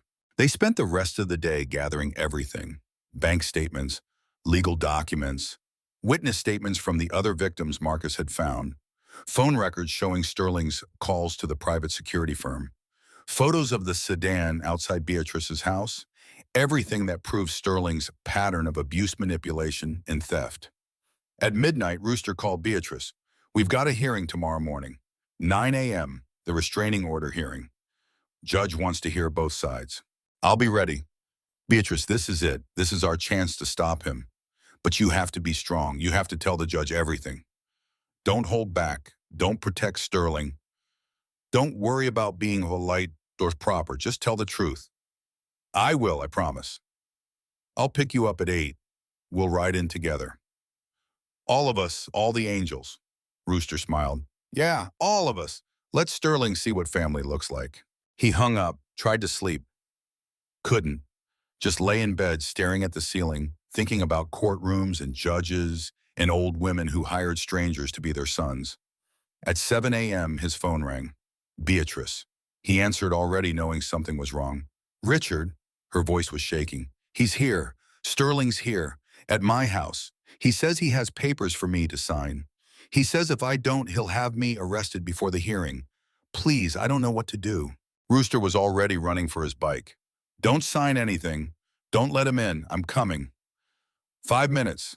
He called Tank, called every angel in the city, said 2 words code red. They converged on Beatrice's house from all directions, 20 bikes. This time the whole chapter mobilized. Sterling's Mercedes was parked in the driveway, the man himself standing on the porch, briefcase in hand, pounding on the door. "Mrs. Caldwell, I need you to open this door. We have legal matters to discuss." Rooster killed his engine 50 feet away, walked up slowly, deliberately. Sterling turned, saw him, and smiled. Cold, predatory, victorious. "Mr. Connolly, or should I say Mr. Fake Richard Caldwell, how nice of you to join us." "Walk away, Sterling." "I don't think so. This is still my client's property. I have every right to be here." "She fired you. Under duress, under coercion from you.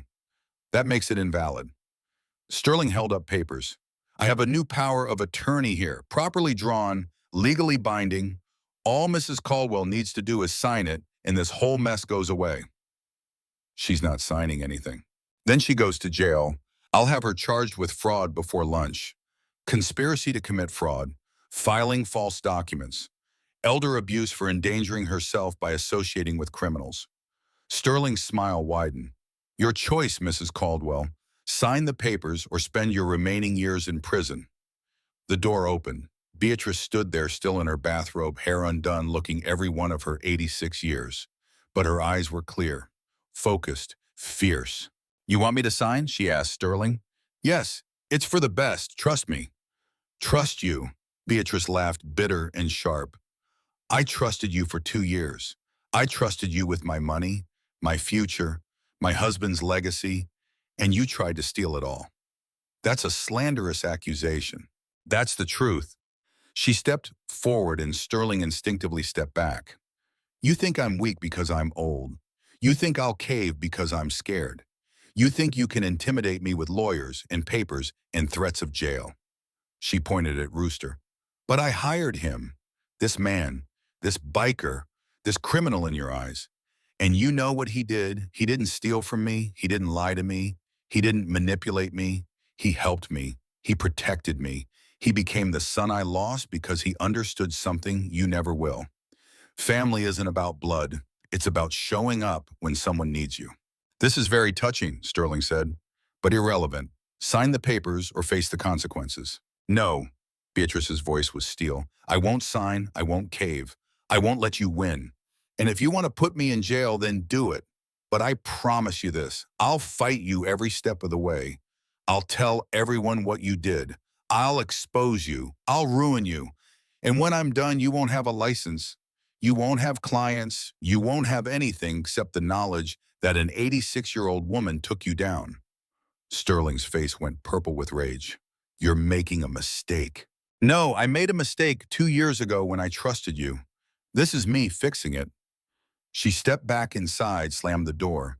The sound echoed like a gunshot. Sterling stood there, papers in hand, speechless. He looked at Rooster, at the angels surrounding the house, at the 20 bikes, and the 20 men who'd come running when family called. This isn't over, he said. Yeah, Rooster said quietly. It is. You just don't know it yet. Sterling walked to his Mercedes, got in, drove away. Fast, angry, Rooster knocked on Beatrice's door. She opened it, and he saw tears streaming down her face. I did it, she whispered. I stood up to him. Yeah, you did. Rooster pulled her into a hug, this tiny old woman who just faced down her nightmare and won. I'm proud of you, Mom. She sobbed into his chest, her whole body shaking. Not from fear, from relief. From the release of 2 years of terror and pressure and manipulation finally coming to an end. Let's go to court, she said when she could speak again. Let's finish this. Let's finish this, Rooster agreed. They rode to the courthouse together, 20 bikes strong, carrying an old woman who'd found her voice and a biker who'd found his family, ready to face whatever came next. The courthouse steps were marble and intimidating, designed to make people feel small. Beatrice climbed them slowly, one hand gripping the railing, the other clutching Rooster's arm. Behind them, the angels spread out a wall of leather and loyalty that made every lawyer and clerk stop and stare. You sure you want all of us inside? Tank asked. Might prejudice the judge. Let them see, Beatrice said. Let them see what family looks like when it shows up. They filed through security, emptying pockets, removing belts, submitting to metal detectors. The guards looked nervous but didn't say anything. Couldn't say anything. Nothing illegal about bikers attending a court hearing. Judge Holbrook's courtroom was on the 3rd floor, small and wood-paneled, with space for maybe 30 people in the gallery. The angels filled half of it. Sterling was already there with 3 associates, all expensive suits and leather portfolios. He turned when they entered, his face going tight. Marcus Webb sat alone on the opposite side, files stacked in front of him. He caught Rooster's eye, nodded once. Ready. All rise. The Honorable Judge Margaret Holbrook presiding. Everyone stood. Judge Holbrook entered, a woman in her early 60s with steel gray hair and eyes that missed nothing. She looked at Sterling, at Rooster, at the angels filling her courtroom, and something flickered in her expression. Not fear, recognition. She knew what this was, what it meant. Be seated. She settled behind her bench, opened a folder. We're here for emergency review of restraining order number 4372. Mr. Sterling, this is your petition. You'll present first. Sterling stood, buttoning his jacket, composing his face into concern. Your Honor, Shah, I filed this order to protect my client, Mrs. Beatrice Caldwell, from dangerous individuals who've been coercing her, specifically Mr. Robert Connolly and members of the Hells Angels Motorcycle Club. They've been harassing Mrs. Caldwell, intimidating her, and yesterday they conspired to commit fraud by having Mr. Connolly impersonate her deceased son. That's a serious accusation, Judge Holbrook said. It's a documented fact. I have evidence that Mr. Connolly posed as Richard Caldwell, Mrs. Caldwell's son, who disappeared 22 years ago. He signed legal documents under that false identity, documents that revoked my power of attorney and attempted to seize control of Mrs. Caldwell's assets. Why would he do that? Money, Your Honor. Mrs. Caldwell offered him $10,000 to perpetrate this fraud. She's elderly, confused, vulnerable to manipulation. These men took advantage of that vulnerability. Judge Holbrook looked at Beatrice. Mrs. Caldwell, did you offer Mr. Connolly money to impersonate your son? Beatrice stood, her voice clear and strong. I did, Your Honor. The courtroom erupted. Sterling's associates whispered furiously. The angels shifted in their seats. Judge Holbrook banged her gavel once. Order. Mrs. Caldwell, you're admitting to conspiracy to commit fraud. I'm admitting that I was desperate, that Mr. Sterling has been stealing from me for 2 years and I had no other option, that the legal system failed me and I turned to someone who would actually help. Your Honor, this confession, Sterling started. I'll get to you, Mr. Sterling. Sit down. Judge Holbrook's voice was ice. Mrs. Caldwell, continue. My husband died 2 years ago. His will stipulated that our son Richard, if he returned within 25 years of his disappearance, would inherit half the estate. Yesterday was the deadline. If Richard didn't appear, Mr. Sterling would maintain control of everything. But I discarded he'd been moving my money. Small amounts at first, then larger. Always with explanations that sounded reasonable. Always with papers for me to sign. Did you sign those papers? I did. I trusted him. He'd been my husband's lawyer for 30 years. But 6 months ago, I started paying attention. Really paying attention. And I saw what he was doing. When I confronted him, he suggested I was confused, forgetful. He arranged for a doctor to evaluate me. The doctor said I showed signs of dementia. Did you? No, but the doctor was a friend of Sterling's. The evaluation was a sham, a way to declare me incompetent so Sterling could take everything legally.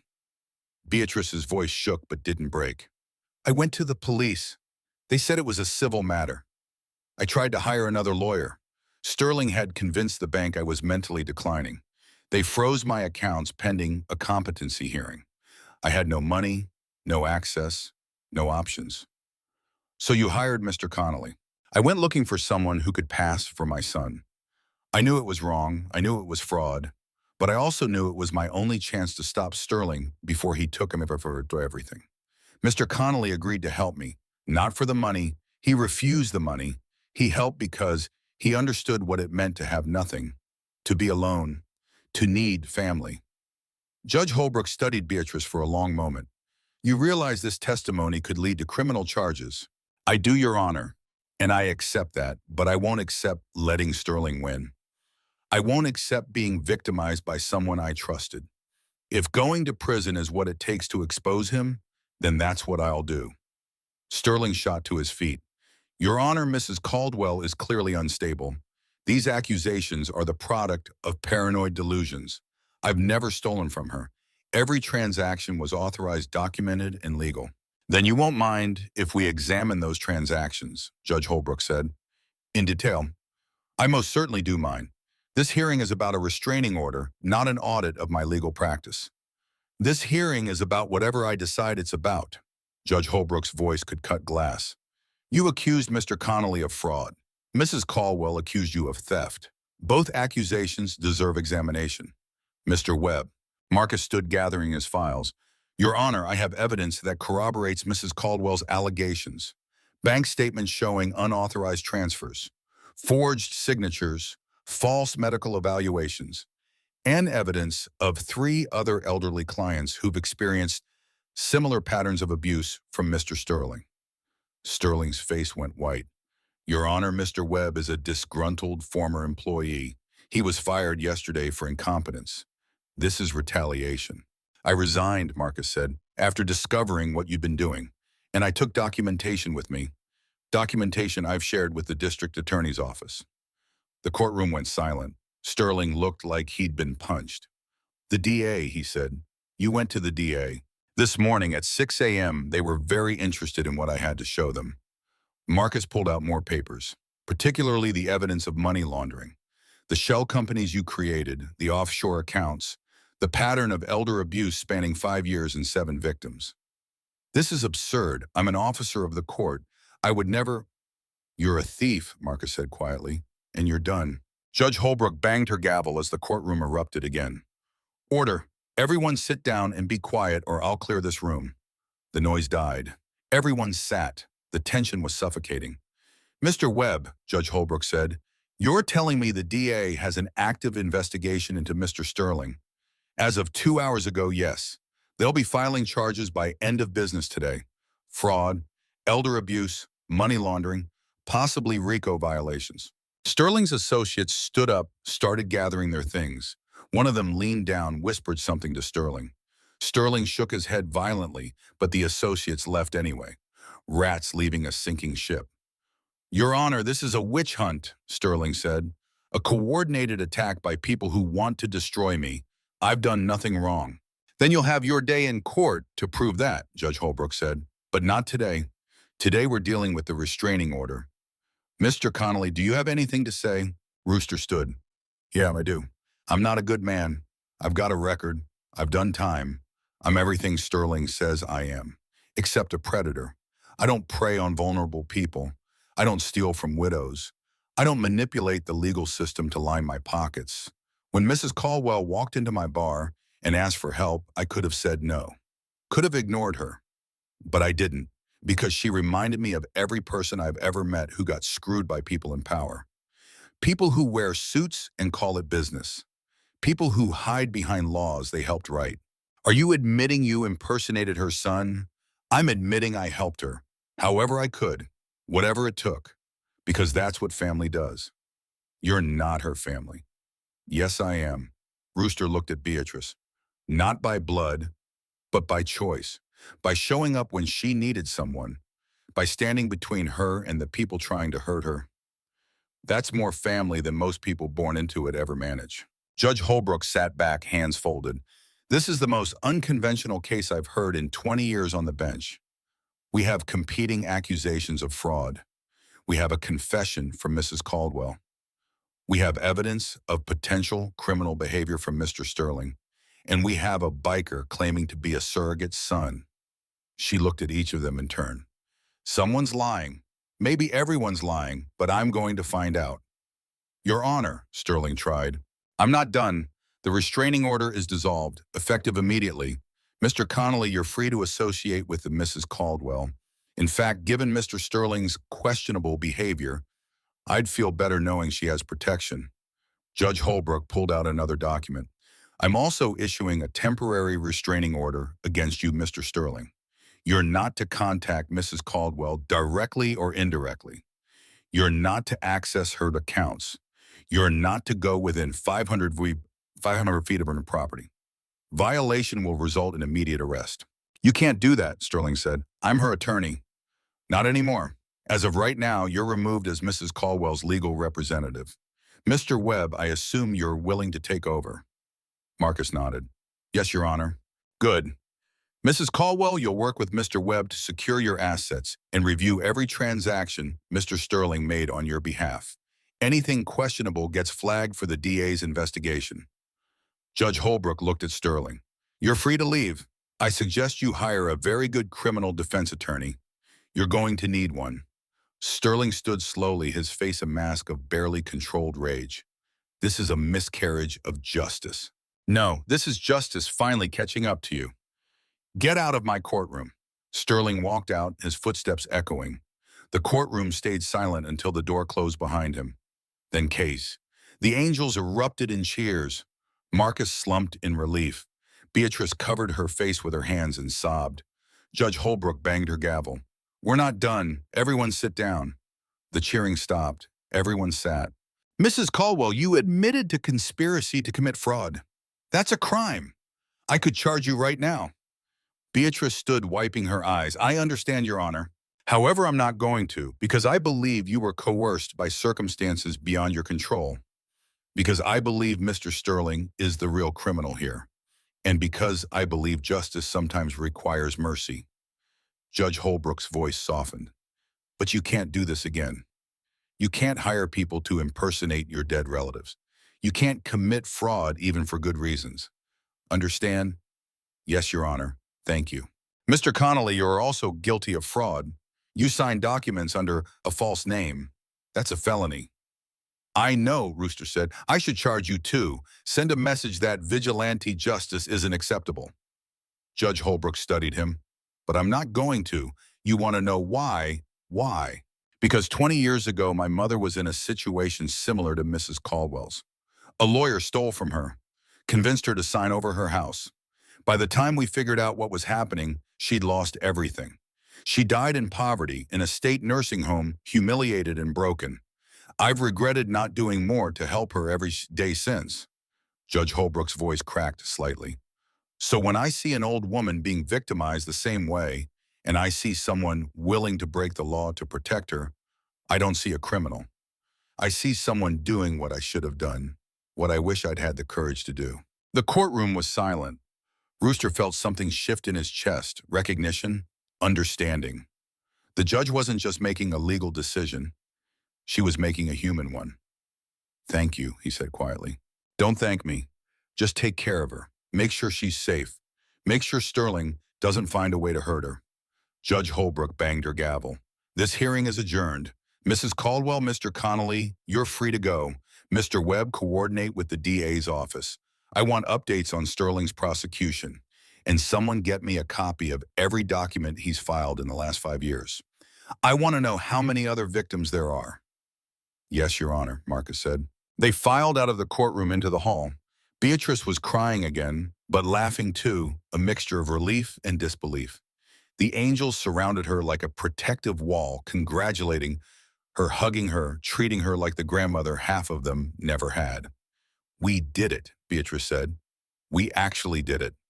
You did it, Rooster corrected. You stood up to him. You refused to cave. That took guts. I had help. She squeezed his arm. I had you. Marcus approached files under his arm. Mrs. Caldwell, we need to get to your bank immediately. Lock down your accounts before Sterling tries anything desperate. He can't access them anymore, can he? Beatrice asked. Not legally, but desperate men do illegal things. Better safe than sorry. They walked to the parking lot, the angels forming a convoy around Beatrice's borrowed car. Marcus drove her, Rooster riding alongside. Tank and the others spread out, watching for threats for Sterling for any sign of retaliation. The bank manager was a thin man in his 50s named Gerald. He looked terrified when 15 bikers walked in with an elderly woman and a young lawyer. Mrs. Caldwell, Gerald said nervously, how can I help you? I need to freeze all accounts associated with Jonathan Sterling, revoke all his access, change all passwords and PINs immediately. I'm not sure I can do that without proper documentation. Marcus slapped a folder on Gerald's desk. Court order, signed by Judge Holbrook this morning. Mr. Sterling has been removed as Mrs. Caldwell's representative. Any delay in implementing this order will be considered obstruction. Do you understand? Gerald paled. Yes, of course, right away. He typed frantically on his computer. Mr. Sterling's access is revoked. All pending transactions are frozen. Mrs. Caldwell, you'll need to set new security protocols. They spent an hour securing everything. New accounts, new passwords, new safeguards. Gerald became more helpful as he realized Sterling's removal was legitimate, even pulling records of recent transactions that looked suspicious. He moved $50,000 yesterday, Gerald said, into an account I don't recognize. Can you reverse it? Marcus asked. Not without his authorization. He's under investigation for fraud. That's stolen money. Reverse it. Gerald hesitated, then nodded. I'll need approval from corporate, but given the circumstances, I think they'll agree. Do it, Beatrice said, and Gerald. Every transaction Sterling made in the last 2 years. I want a full accounting. Every withdrawal, every transfer, everything. That could take days. Then you'd better get started. They left the bank an hour later, exhausted but victorious. Beatrice's accounts were locked down. Sterling's access was gone. The money was protected. What now? Beatrice asked as they stood in the parking lot. Now we wait, Marcus said. The DA will move fast. Sterling's going to be arrested probably by tomorrow.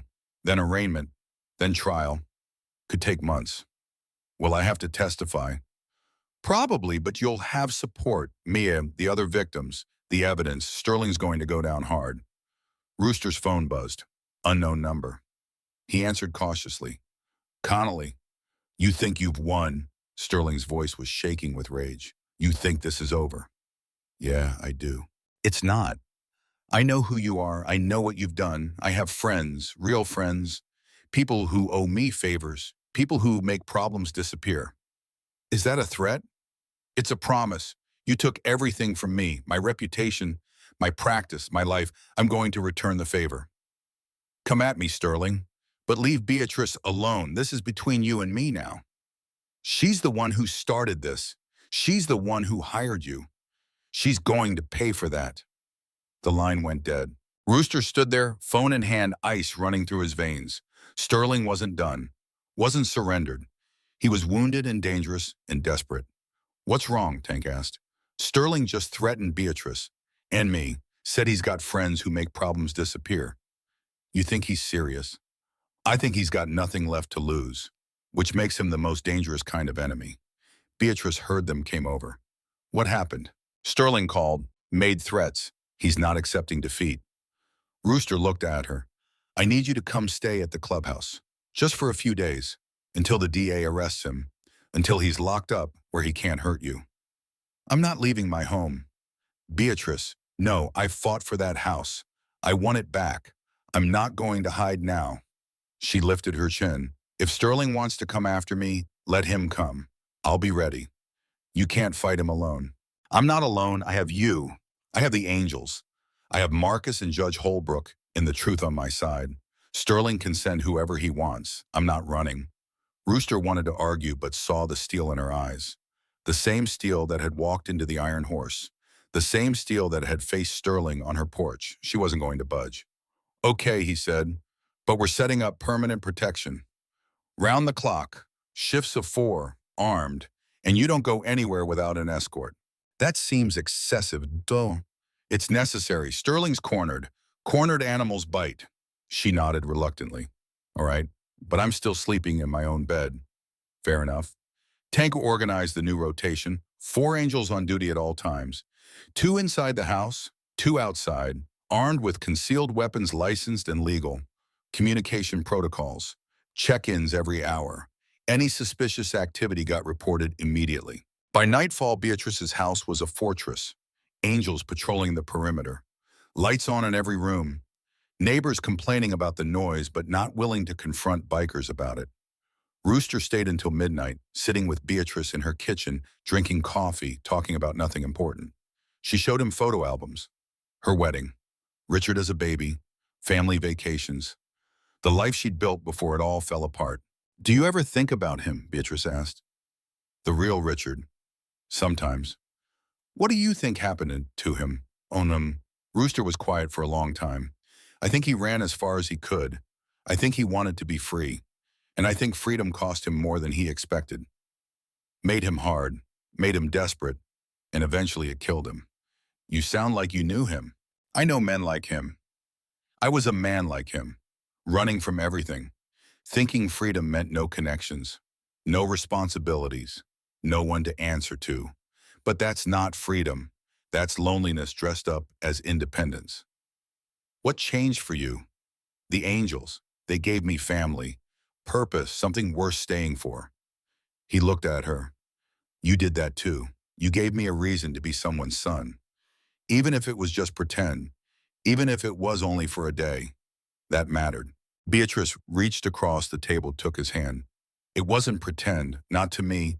You're Richard now, my Richard, the one I needed, the one I got. I'm not him. You're better than him because you're here, because you chose this, chose me, chose to stay when you could have left. Her grip tightened. That's real family. Not blood, not obligation, choice. Rooster felt the crack in his chest widen, felt something warm spill through, something he hadn't felt since he was a kid, before foster care, before the streets, before everything went wrong. Love, belonging, home. Get some rest, he said, voice rough. Big day tomorrow. Sterling gets arrested. Then the real fight begins. I'm ready. I know you are. He left her at the door, briefed the angels on duty, then rode home through empty streets. His phone buzzed again. Marcus this time. DA's moving tomorrow morning. 6 a.m. arrest, full team. They're charging Sterling with 15 counts, including fraud, elder abuse, and racketeering. He's looking at 20 years minimum. Good. There's something else. Sterling made bail arrangements already. He's got a bondsman on retainer. Even if they arrest him, he'll be out in hours. Rooster's stomach sank. How? Money? Connections. He's been preparing for this possibility. Probably has offshore accounts they don't know about. Assets hidden. He could run. Then we make sure he doesn't. How? Let me worry about that. Just make sure the DA knows Sterling's a flight risk. Get his passport flagged. Get his assets frozen. Do whatever you can to keep him in the country. I'll try. Rooster hung up, called Tank. Sterling's going to make bail. Could be out by noon tomorrow. So we make sure he stays put. How? Same way we always do. We watch him, follow him, make sure he knows we're there. People don't run when they're being watched. That's intimidation. That's protection. For Beatrice. For everyone Sterling hurt. He runs, he gets away with it. I'm not letting that happen. Tank was quiet. This could go sideways fast. I know. We could end up in jail ourselves. I know that too. You're sure about this? Rooster thought about Beatrice calling him Richard, about Judge Holbrook talking about her mother, about all the people Sterling had hurt and would keep hurting if someone didn't stop him. Yeah, he said, I'm sure. Then let's do it right. No violence, no threats, just presence, just making sure justice happens. Agreed. They spent the rest of the night planning. Surveillance rotations, tracking protocols, communication systems. By dawn, they had 8 angels assigned to Sterling, following him everywhere, recording everything, building a case that he was preparing to flee. At 6:15 a.m., Rooster's phone rang. Marcus.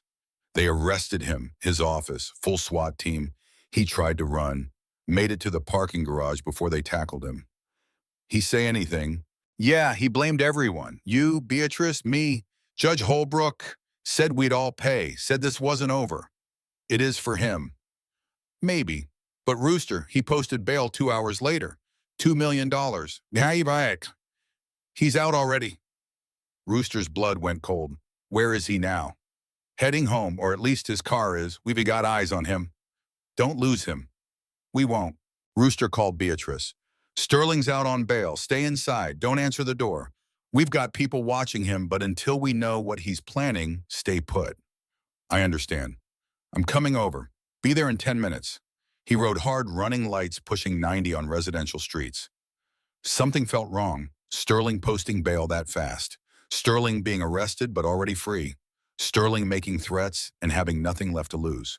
He pulled up to Beatrice's house at 6:45. The angels on duty looked tense. What's wrong? Rooster asked. Car drove by 3 times in the last hour.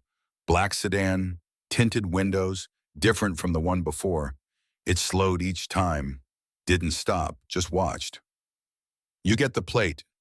Yeah, Tank's running it now. Rooster's phone rang. Tank. Boss, that plate. It's registered to a company called Sentinel Solutions. What's that? Private security, but not the legal kind. These guys do work overseas. Iraq, Afghanistan, mercenaries. If Sterling hired them, Rooster didn't wait for Tank to finish. He ran to Beatrice's door, pounded on it. Beatrice, open up, him. The door opened. Beatrice stood there confused. What's wrong? We need to leave. Right now. Sterling hired professionals, real ones. We need to get you somewhere safe. But the restraining order won't stop men like these. Please, trust me. She saw the fear in his eyes, real fear, the kind she hadn't seen before. She nodded, grabbed her purse, locked the door behind her. Rooster put her on his bike. Hold on tight. Don't let go. They roared out of the driveway, the other angels falling in around them. Protective formation, Tank in the lead, 3 behind, 2 on each flank. The black sedan appeared 2 blocks later. Following them, gaining. And Rooster realized this wasn't over. It was just beginning. Tank's voice crackled through Rooster's headset. They're closing in. 2 more vehicles just joined from the east. We're boxed. Rooster felt Beatrice's arms tighten around his waist. She was 70 pounds of bone and will, and right now she was the most important thing in the world. How many total? Rooster asked.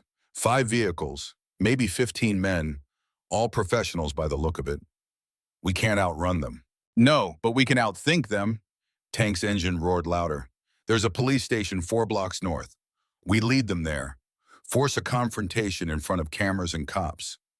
Sterling's got cops in his pocket. Not all of them, and not with this many witnesses. Tank cut left hard. Follow me. Stay tight. They wove through morning traffic, the black sedans matching them, move for move. Horns blared. Tires squealed. Beatrice didn't make a sound, just held on, trusting Rooster completely. The police station appeared ahead, a squat concrete building with patrol cars parked out front. Tank led them straight into the lot, engines thundering, attracting every cop's attention instantly. The sedans peeled off, disappearing around the corner. Smart. They wouldn't risk exposure. Rooster killed his engine. Officers were already approaching, hands on weapons. Everyone off the bikes, slowly. Rooster helped Beatrice down, keeping his hands visible. We need to file a report. We're being followed. Harassed. Men hired by Jonathan Sterling to intimidate this woman. A sergeant stepped forward, older guy with gray hair and tired eyes. Jonathan Sterling, the lawyer. That's him. He was arrested this morning, made the news. Elder abuse, fraud. He posted bail 2 hours later. Now he's sending armed men after his victim. Rooster pointed to Beatrice. Her, Beatrice Caldwell. She's the one who exposed him. She's the one who testified, and now he wants revenge.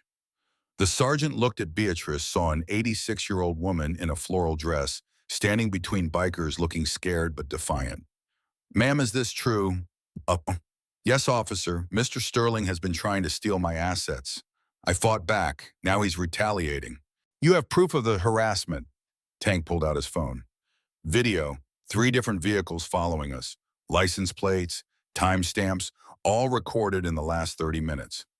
The sergeant watched the footage, his expression darkening. That's a Sentinel Solutions vehicle. I recognize the model. We've had run-ins with them before. Private military contractors, not the kind of people you hire for legitimate security. Exactly, Rooster said. Sterling's escalating. He's desperate, and Mrs. Caldwell's life is in danger. Where is she staying? That's the problem. Her house isn't safe anymore. We brought her here because we didn't know where else to go. The sergeant thought for a moment. There's a women's shelter 2 towns over. They take domestic violence victims. Elder abuse qualifies. She could stay there, protected, anonymous. No, Beatrice's voice was firm. I'm not hiding in a shelter. I'm not giving Sterling the satisfaction. Mrs. Caldwell, if these men are professionals, then they'll find me anywhere I hide, so I might as well face them on my terms. She looked at Rooster. Take me back home. I'm not running anymore. That's suicide, the sergeant said. That's living. Beatrice straightened her shoulders. I spent 2 years being afraid of Sterling, afraid of losing my home, afraid of growing old alone. I'm done being afraid. If he wants to come after me, let him come. But I'll be in my house, my home, the place I fought for. Rooster saw the determination in her eyes and knew arguing was pointless. This was her line in the sand. Okay, he said. We go back, but we do it smart. Sergeant, we need official protection, patrol cars outside her house, documentation that she's under threat, something that makes Sterling think twice. The sergeant shook his head. I can't authorize that without approval from the captain, and the captain's in court all day. Then call the DA, Marcus Webb. He's prosecuting Sterling. He'll confirm everything. That's not how this works. I need orders. Proper channels. Tank stepped forward. How about this? We file an official report right now. Document everything. The vehicles following us. The threats Sterling made. Everything. That goes on record. Then if something happens to Mrs. Caldwell, you've got a paper trail pointing straight to Sterling. Makes prosecution easier. The sergeant hesitated. That's actually smart. Okay, come inside. We'll file the report. But after that, you're on your own. I can't spare officers for protection detail without authorization. They spent an hour inside the station giving statements, providing video evidence, detailing every threat and incident. By the time they finished, it was mid-morning. The sun was high and hot. Rooster's phone buzzed. Unknown number. He answered. Hello, Mr. Connolly. The voice was smooth, professional, military. My name is Cameron Reed. I'm currently contracted by Jonathan Sterling to provide security services. You mean you're the thug he hired to scare old women? I prefer to think of it as risk management. Mr. Sterling feels threatened by your involvement with Mrs. Caldwell. He's hired my team to ensure his safety.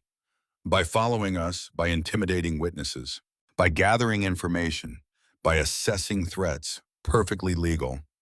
Cameron's voice hardened slightly. But I'm calling to offer a courtesy, a warning. Mr. Sterling is a client, but I don't make war on civilians, especially elderly ones. If you remove Mrs. Caldwell from this situation, my team will stand down. No one needs to get hurt. What situation that Sterling's the criminal here? That's for courts to decide, but until they do, my job is to protect my client's interests. If Mrs. Caldwell continues to cooperate with the prosecution, continues to damage Mr. Sterling's reputation, my team will have to take protective measures. That's a threat. That's a warning. There's a difference. I'm giving you the chance to walk away. Take Mrs. Caldwell somewhere safe, somewhere quiet. Let the lawyers handle this. Everyone goes home alive. And if we don't, Cameron was quiet for a moment, then I can't guarantee anyone's safety, including Mrs. Caldwell's, including yours. The line went dead. Rooster stood there, phone in hand, rage and fear mixing into something toxic. Cameron Reed was giving them an out, a chance to run, but running meant Sterling won. Running meant every other victim stayed silent. Running meant justice died.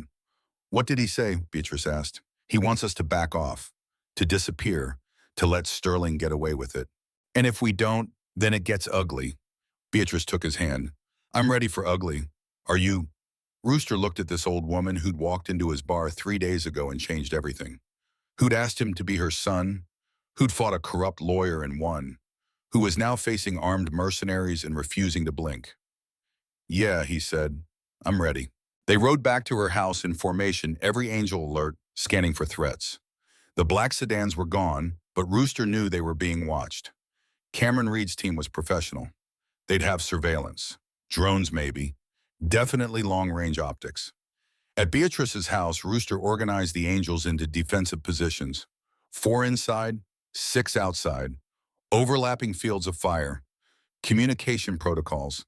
Anyone approaching got challenged immediately. Marcus arrived an hour later looking exhausted. The DA's furious.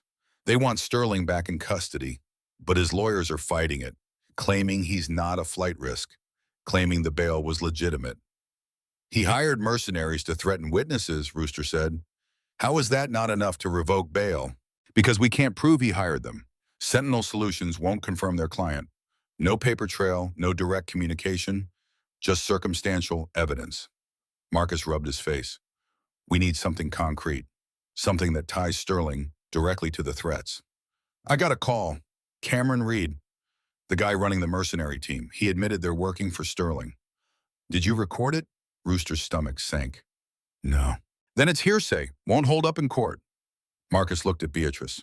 I'm sorry, without direct evidence, the DA can't move. Sterling's going to stay out on bail, and his team is going to keep pressuring you. For how long? Beatrice asked. Trial's scheduled for 6 months from now. Could be longer if there are delays. Sterling's lawyers are good. They'll drag this out as long as possible. I can't live like this for 6 months, under siege in my own home. Then what do you want to do? Beatrice looked at Rooster. We end this. Now, today, we make Sterling come to us, force his hand, make him do something stupid that ties him directly to the threats. That's dangerous, Marcus said. Everything's dangerous. At least this way we control the timing. Beatrice's voice was steel. Call him. Tell him I want to meet. Negotiate. Tell him I'm willing to recant my testimony if he leaves me alone. You're using yourself as bait, Rooster said. I'm taking control of my own life. There's a difference. Marcus shook his head. Sterling won't fall for it. He's too smart. He's desperate. Desperate men make mistakes. Beatrice looked at them both. Trust me, I taught for 41 years. I know how to read people. Sterling wants revenge more than he wants freedom. He'll come, and when he does, we'll have him. Rooster wanted to argue, wanted to lock her in a safe room and handle this himself. But he saw the determination in her eyes, the same determination that had started this whole thing. Okay, he said, but we do it my way, controlled environment. Public place, cameras everywhere. No chance for Sterling to do anything violent. Where? Marcus asked. Rooster thought for a moment. The courthouse. Tomorrow morning. 9 a.m. Steps out front. Public. Secure. If Sterling shows, we get it on camera. If he sends his mercenaries, same thing. Either way, we have evidence. And if he doesn't show, then we know he's not taking the bait and we try something else. Marcus called Sterling's lawyer, left a message. 20 minutes later, Sterling himself called back. You want to negotiate? Sterling's voice was mocking. After everything you've done? I want this to end, Beatrice said, taking the phone. I want my life back. I want to stop looking over my shoulder. If you agree to leave me alone, I'll withdraw my testimony. Tell the DA I made a mistake, that I was confused. You were confused about everything, and now you want to undo the damage? I want peace. Don't you? Ish. Sterling was quiet for a long moment. Where and when? Courthouse steps. Tomorrow. 9 a.m. Just you and me. We talk. We find a solution. I'll have my lawyers present. Fine, I'll have mine, but we end this tomorrow, one way or another. Agreed. Sterling hung up. Beatrice handed the phone back to Marcus. He'll come. He can't resist. What if he brings his mercenaries? Marcus asked. Then we document it. Show the DA that Sterling's actively threatening a witness. That's witness intimidation. Federal crime. That'll put him back in jail pending trial. Rooster looked at Beatrice with new respect. She wasn't just brave. She was strategic. She thought 3 moves ahead. We need backup, Rooster said. Every angel in the chapter. Plus we need media, reporters, cameras. I want this meeting documented from every angle. Tank made calls. By evening they had 20 angels committed, plus 2 local news crews Marcus convinced to show up. A story about an elderly woman facing down her corrupt lawyer. Human interest angle. They couldn't resist. That night, Beatrice couldn't sleep. Rooster sat with her in the kitchen again, drinking coffee, talking. Are you scared? He asked. Terrified. Her hand shook slightly around her cup, but more scared of living the next 6 months in fear. Or the next 6 years. Fear is a prison worse than any jail. You don't have to do this. We can find another way. There is no other way. Sterling won't stop unless we force him to. Men like him, they only understand power. So tomorrow I show him I have power too. You've had power all along, you just didn't know it. I know it now, because you taught me. She reached across the table, squeezed his hand. You and the angels. You showed me what family means, what protection looks like, what it feels like to have people who show up when you need them. I'll never forget that, no matter what happens tomorrow. Nothing's going to happen tomorrow, except Sterling realizing he lost. I hope you're right. Morning came fast. They arrived at the courthouse at 8:30. The angels spread out, watching every entrance, every window, every angle. The news crew set up cameras. Early morning commuters stopped to watch, curious about the gathering crowd. Sterling arrived at 8:55. 2 lawyers with him. No mercenaries visible, but Rooster knew they were there, somewhere, watching. Beatrice walked up the courthouse steps slowly, Rooster on one side, Marcus on the other. Sterling met them halfway, his face a mask of controlled rage. Mrs. Caldwell, how nice to see you without your biker gang. They're here, just giving us space. Beatrice's voice was steady. Did you bring your mercenaries? I don't know what you're talking about. Cameron Reed, Sentinel Solutions, the men following me, the threats, all hired by you. Prove it. Sterling smiled coldly.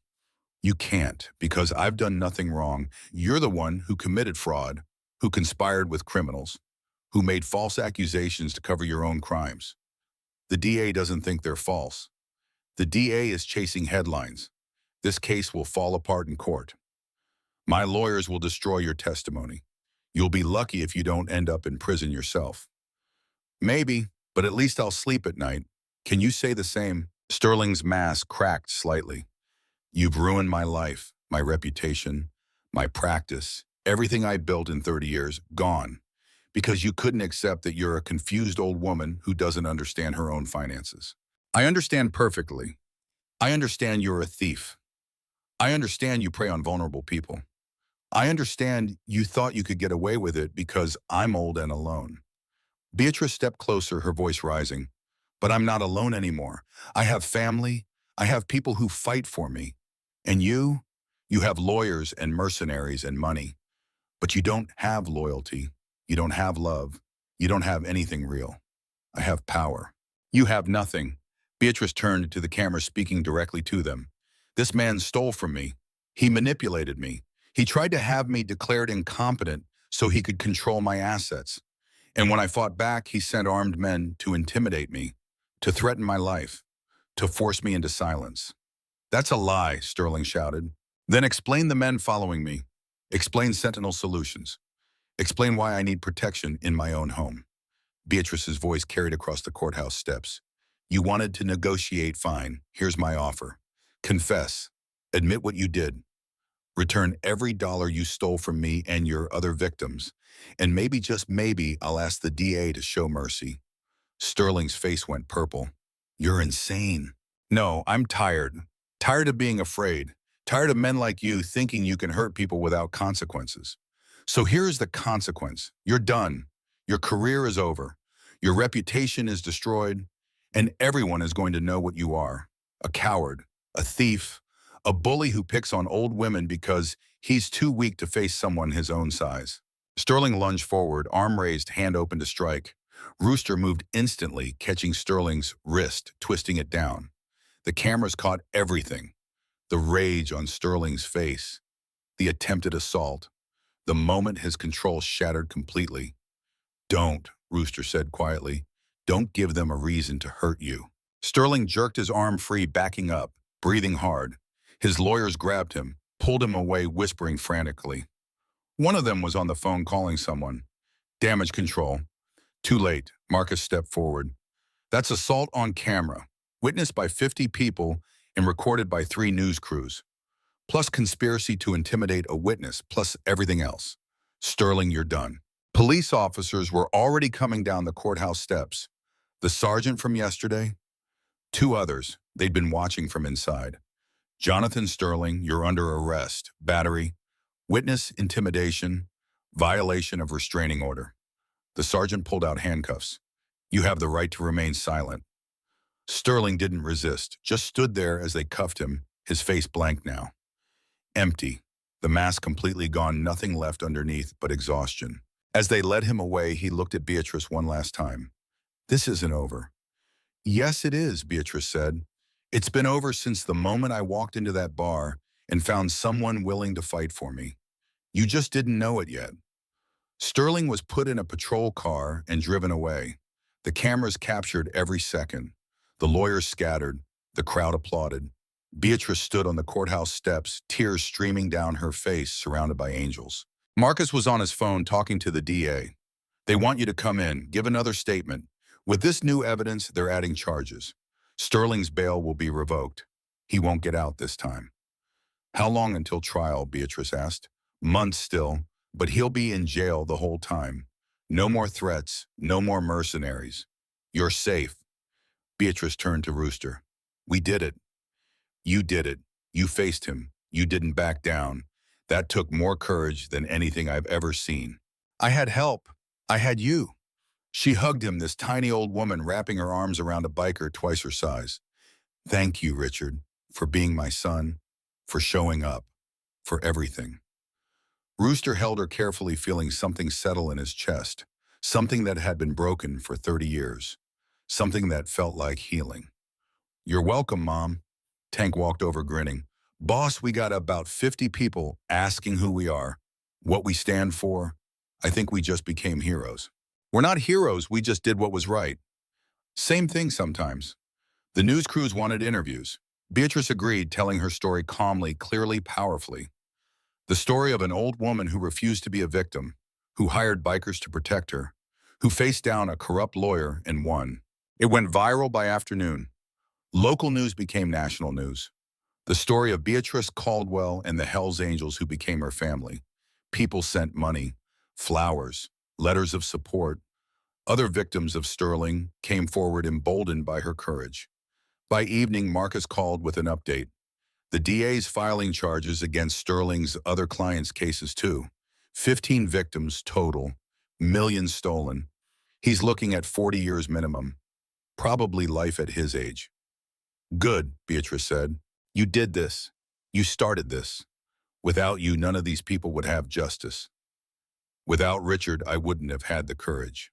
Rooster shook his head. You always had the courage. I just showed up when you needed me. That's what family does. 3 months later, Sterling pleaded guilty to avoid trial. 45 years, no parole. His assets were seized and distributed among his victims. Beatrice got her money back. Every dollar, plus damages, plus legal fees. She used the money to set up a foundation, helping elderly victims of financial abuse, providing legal aid, funding investigations, the Caldwell Foundation, named after her husband, run by Marcus, protected by the angels. Rooster came by every Sunday, had breakfast, talked about nothing important. Sometimes other angels joined. Sometimes it was just the two of them. One Sunday, 6 months after everything ended, Beatrice showed him something. A legal document. What's this? Rooster asked. Adoption papers. I'm 87 years old. I can still adopt, if you want. Rooster stared at the papers, at his name, Robert Connolly, and below it, in parentheses, Richard Caldwell. You want to adopt me? You've been my son for 6 months. I'd like to make it official, legal, real. She smiled. I know you're not Richard. I've always known, but you're the son I have now, the son I chose. And I'd like you to be mine, officially. Rooster felt tears sting his eyes. 36 years old and crying like a kid. Yeah, he said. Yeah, I want that. They signed the papers together. Marcus witnessed. Judge Holbrook approved. And just like that, Robert Connolly became Richard Caldwell. Legally, permanently, the son of Beatrice Caldwell. Not by blood, not by birth, but by choice, by action, by showing up when someone needed him. And that, in the end, was the truest family of all.